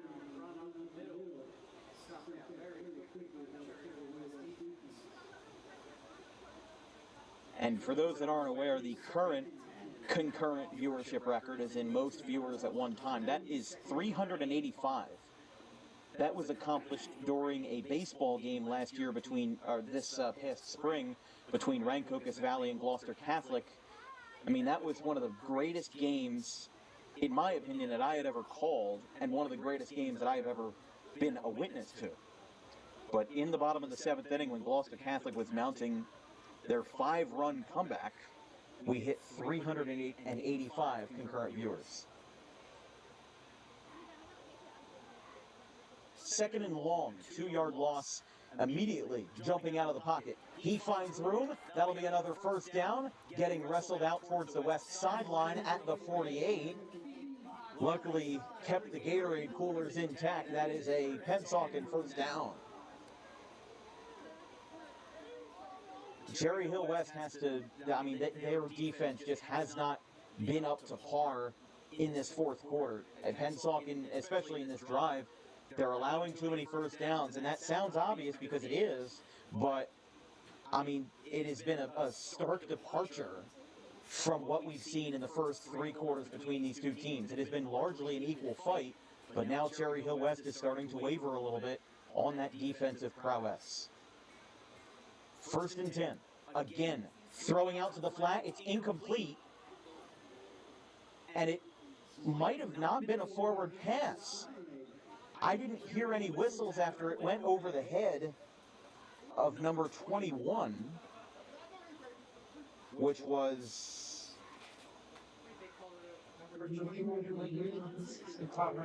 Okay, I'm sorry. That was Blaine Johnson. I apologize. I did not see that. So that will be a loss. I didn't think I heard any whistles, and no, they're not counting that as a forward pass. So it'll be from the right hash of the 39, of their own 39. It is 2nd and about 18, I would believe. And that's a big break for Cherry Hill West. And whatever they might be lacking on defense right now, they need to turn that around in offensive terms. I mean, Baker's been the X factor for them tonight, but they need to find another break. That'll be 3rd and long. And for Cherry Hill West, if they win, it would be their first win of the season in which they won while surrendering double-digit points. Like we said, I mean, it's kind of a convoluted factoid, but their first 2 games of the season, they lost to Triton 30-zip and lost to Steiner in their home opener, the Spartans, 21-7. They then beat Clearview 33-7, fell to Eastern 30-zip, and then beat Highland 14-6 and lost to their rivals East 28-7.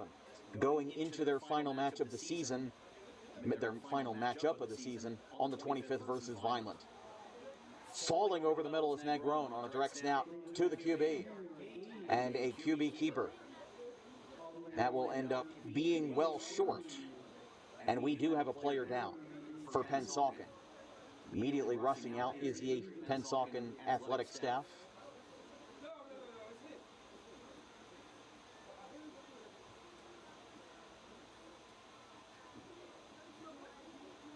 And that was not Nazir Negron who got hit. I think that was one of their linemen who got hit towards the tail end of that play. We will take a quick break as Pennsauken has an injured one of their own on the 45, or actually on the 50. It is 14-10. They will have 4th and 6 when we come back.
Giovanni De Silva, who was honored on his senior night, was helped off the field with assistance, but is bearing weight on both legs.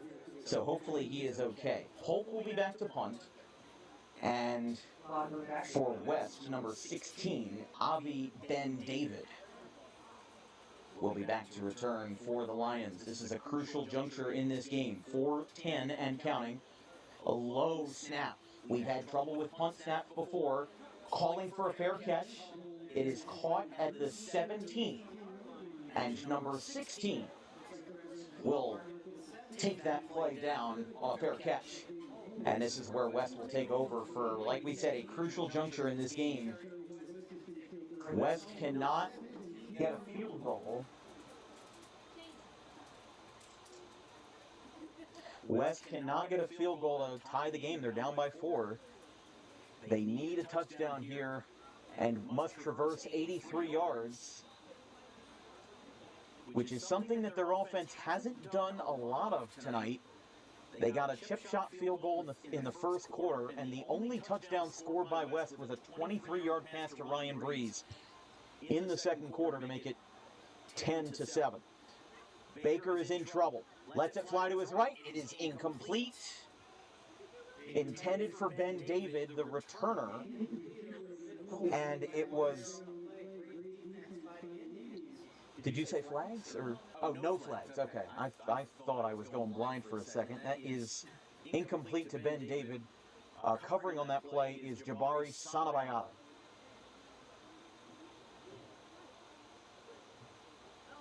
Quick personnel change for Pennsauken as 2nd and 10 for West. Pennsauken, if they win, would improve to 5-2 going into their final game of the season versus Clearview. And Cherry Hill West would fall to 2-5 with a loss going into their matchup versus Vineland next week. Complete to a West receiver at the 26. That was number 1. Actually, number 1 is not on our roster.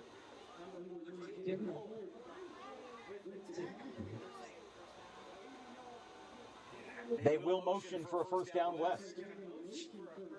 That barely got across. I did not think that that was going to be enough, but Started at the 27-yard.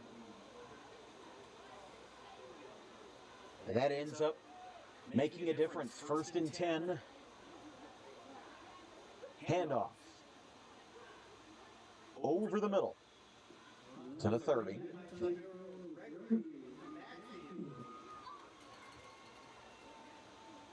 Don't forget, Dan Wilkins Broadcasting does have a Venmo. Our Venmo is at DW Broadcasting, no spaces, no hyphens. I'm a college student. I'm a freshman at Rowan College of South Jersey, and I'll just be straight up. I'm not being paid by Pennsauken or Cherry Hill West to be here, but we do it for the love of the game and also for the pursuit of my career.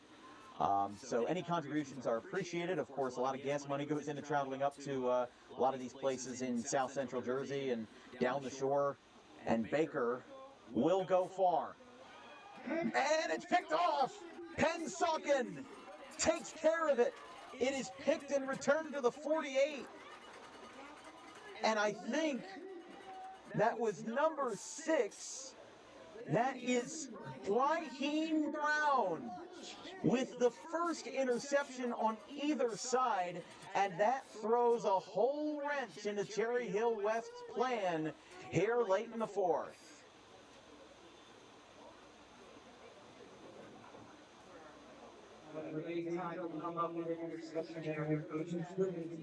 Actions have consequences, and they're going to walk this ball back inside Pennsauken territory to the 39.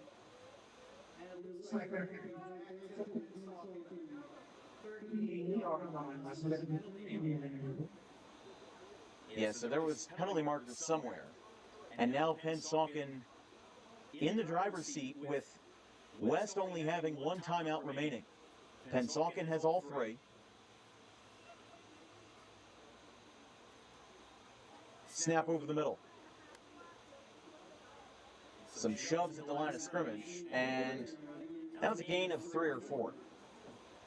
The remainder of the schedule for this week for DWB, we've got football tomorrow night. I say it like a broken record because it's one of the most important games we've covered all year. It's Washington Township in Kingsway, 6 o'clock start from Woolwich. And on Saturday at 11 a.m., we close out our 4-game slate with Woodbury in a matchup between the Penns Grove Red Devils and the Woodbury Thundering Herd at 11 a.m. on Saturday. On Sunday, October 20th, we have a women's soccer matchup in the NJSIAA Region 19 as a rush. He breaks free. He's got room to run. He will run for days. Touchdown run. That is...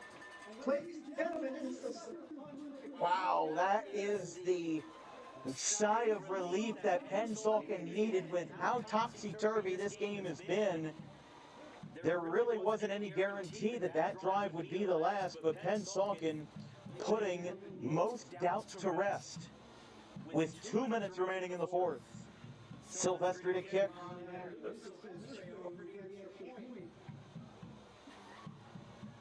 That was Blunt's 17th touchdown of the season in terms of rushing TDs. After transferring out of Collingswood, this is his first season. Pennsauken and their coaches deliberating on the sidelines. They told their players to get on and then hop off. And now it looks like a timeout is going to be called. and I believe it will be charged on Pennsauken.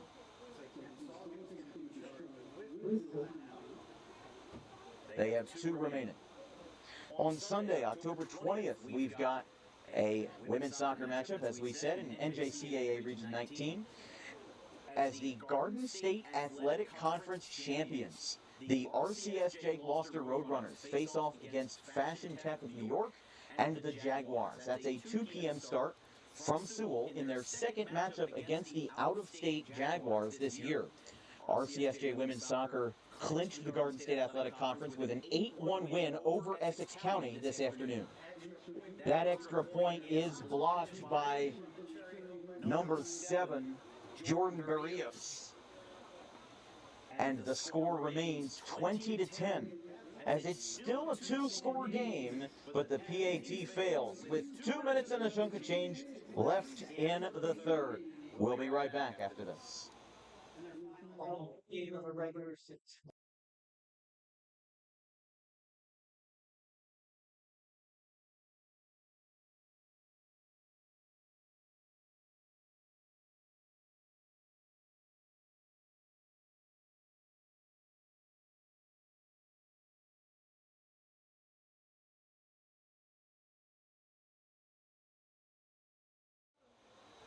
One of the greatest things about being here at Pennsauken is that I can make endless puns about the billboards along the highway. So you can see something there for the movie called The Firing Squad. I'll tell you what, Pennsauken has been firing away all night. They put this game not to rest yet. Crazier things have happened, and honestly, crazier things will happen. But a low-hanging kick gets picked up at the 20. He tricks his way forward into the 35. That was carried and returned by Ryan Breeze, who had the only receiving touchdown for West in the second quarter tonight in what is a 20-10 game.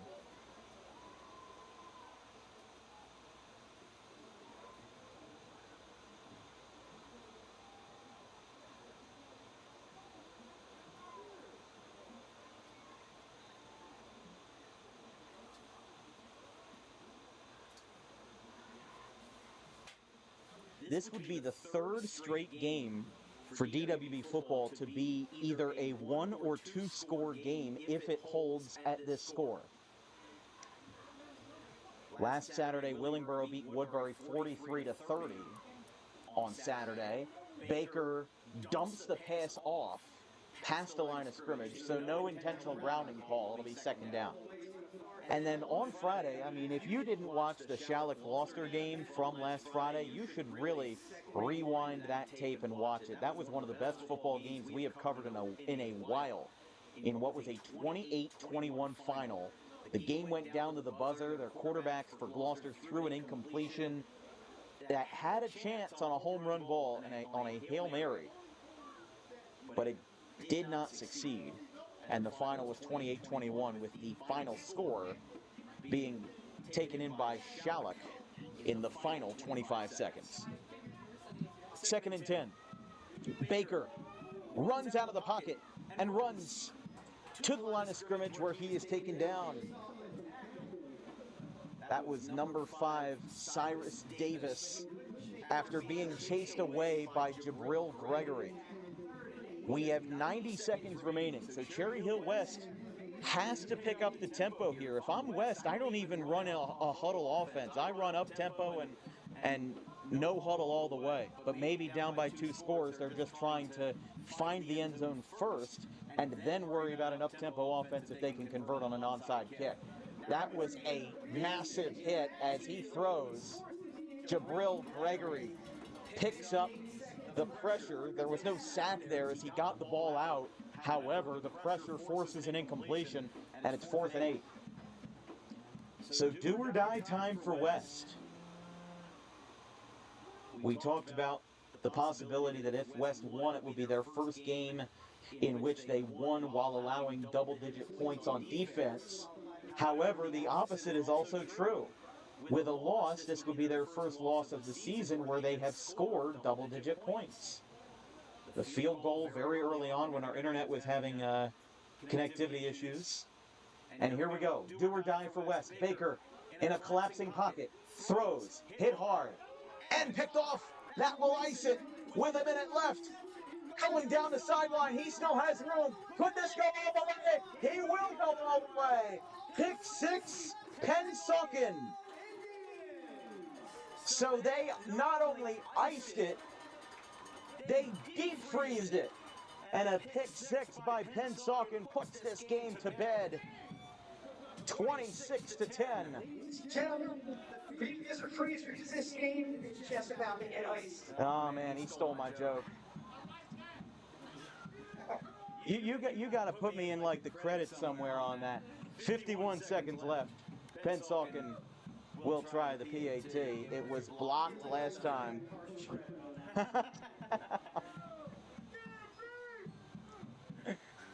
The student section after that interception largely starting to disperse.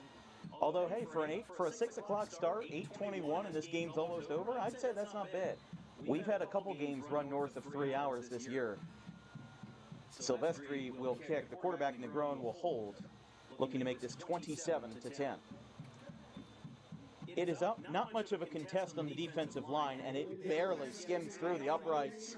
And Silvestri makes it a good one indeed. It is 27-10 as Pennsauken runs away in the final 2 minutes of this contest here from the Freedom Division. We'll be right back.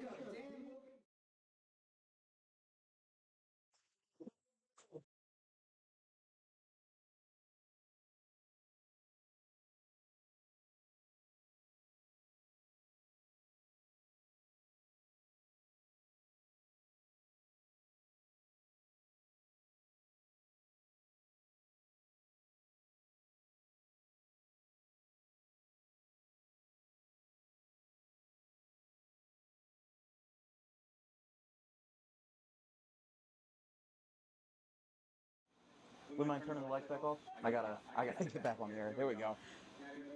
Lights are up. Big thanks to the Pennsauken crew. They have given us a lot of love, and that's why we come back. You know, Gateway gives us a lot of support, so we always come back to Gateway. Gloucester Catholic gives us a lot of support. We come back to Gloucester Catholic. So Pennsauken, you guys might be next. We might have to see you guys during the winter and during the hoop seasons. That one goes out to the 26. It's picked up. Spin cycle by Breeze. And he goes to the 31. We've got 44 seconds left. This game is mostly taken care of. Pennsauken, after a heartbreaking overtime loss and a comeback loss, I should say, as in they were defeated by the Shawnee Renegades 39-25 in overtime. I mean, if they won that game, we would be talking about a 6-game winning streak, but I haven't exactly checked to see where they are in the power points, or in the OSI, whatever it's called now. Here comes the rush to the left.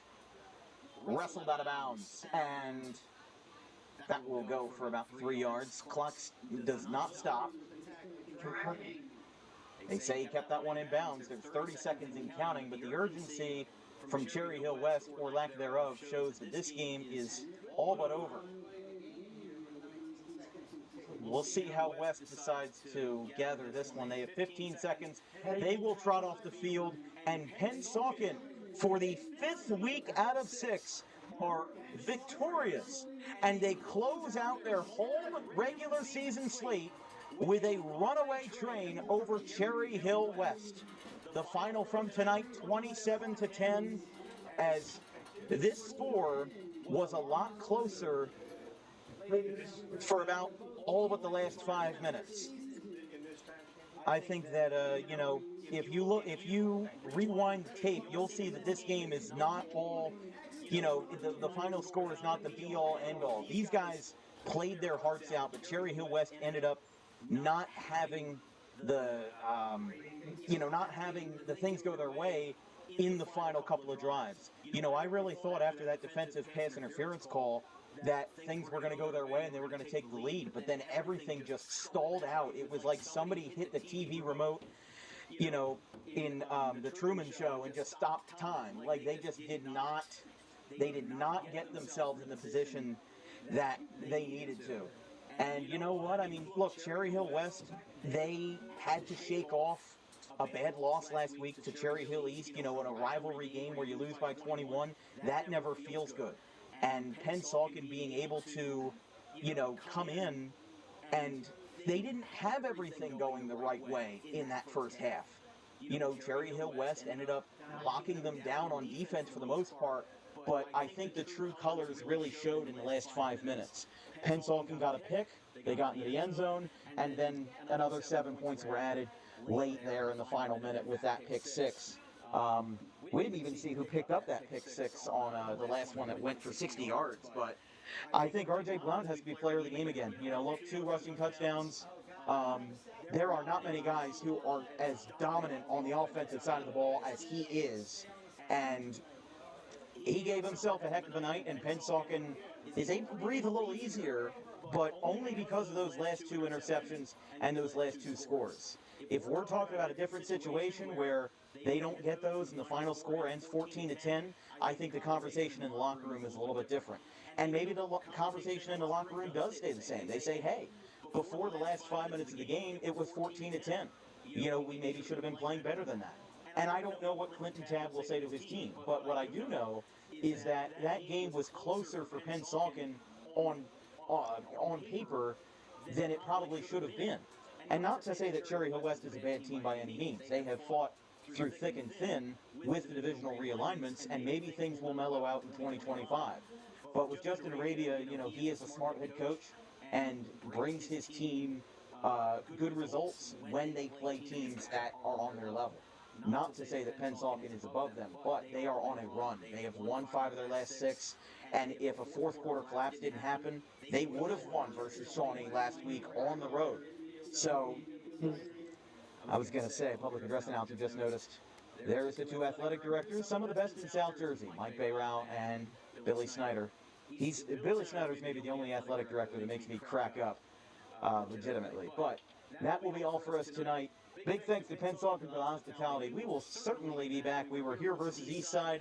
We're here again, and sometime during the winter season, we'll have to pack that field house and get our cameras in there as well. From our entire crew here at Dan Wilkins Broadcasting, our social media coordinators, Brandon Kagerland and Keely Curran, our graphics crew, Gavin Van Rel, Caleb Lane, and Liam Nolan. My producer for this evening on this brisk Thursday night, Chris Baker. I'm Dan Wilkins. We will see you down in Gloucester County tomorrow evening for a 6 o'clock matchup between the Washington Township Minutemen and the Kingsway Dragons, followed up by an 11 a.m. Saturday morning matchup between the Pennsgrove Red Devils and the Woodbury Thundering Herd. Pennsauken takes this one 27-10.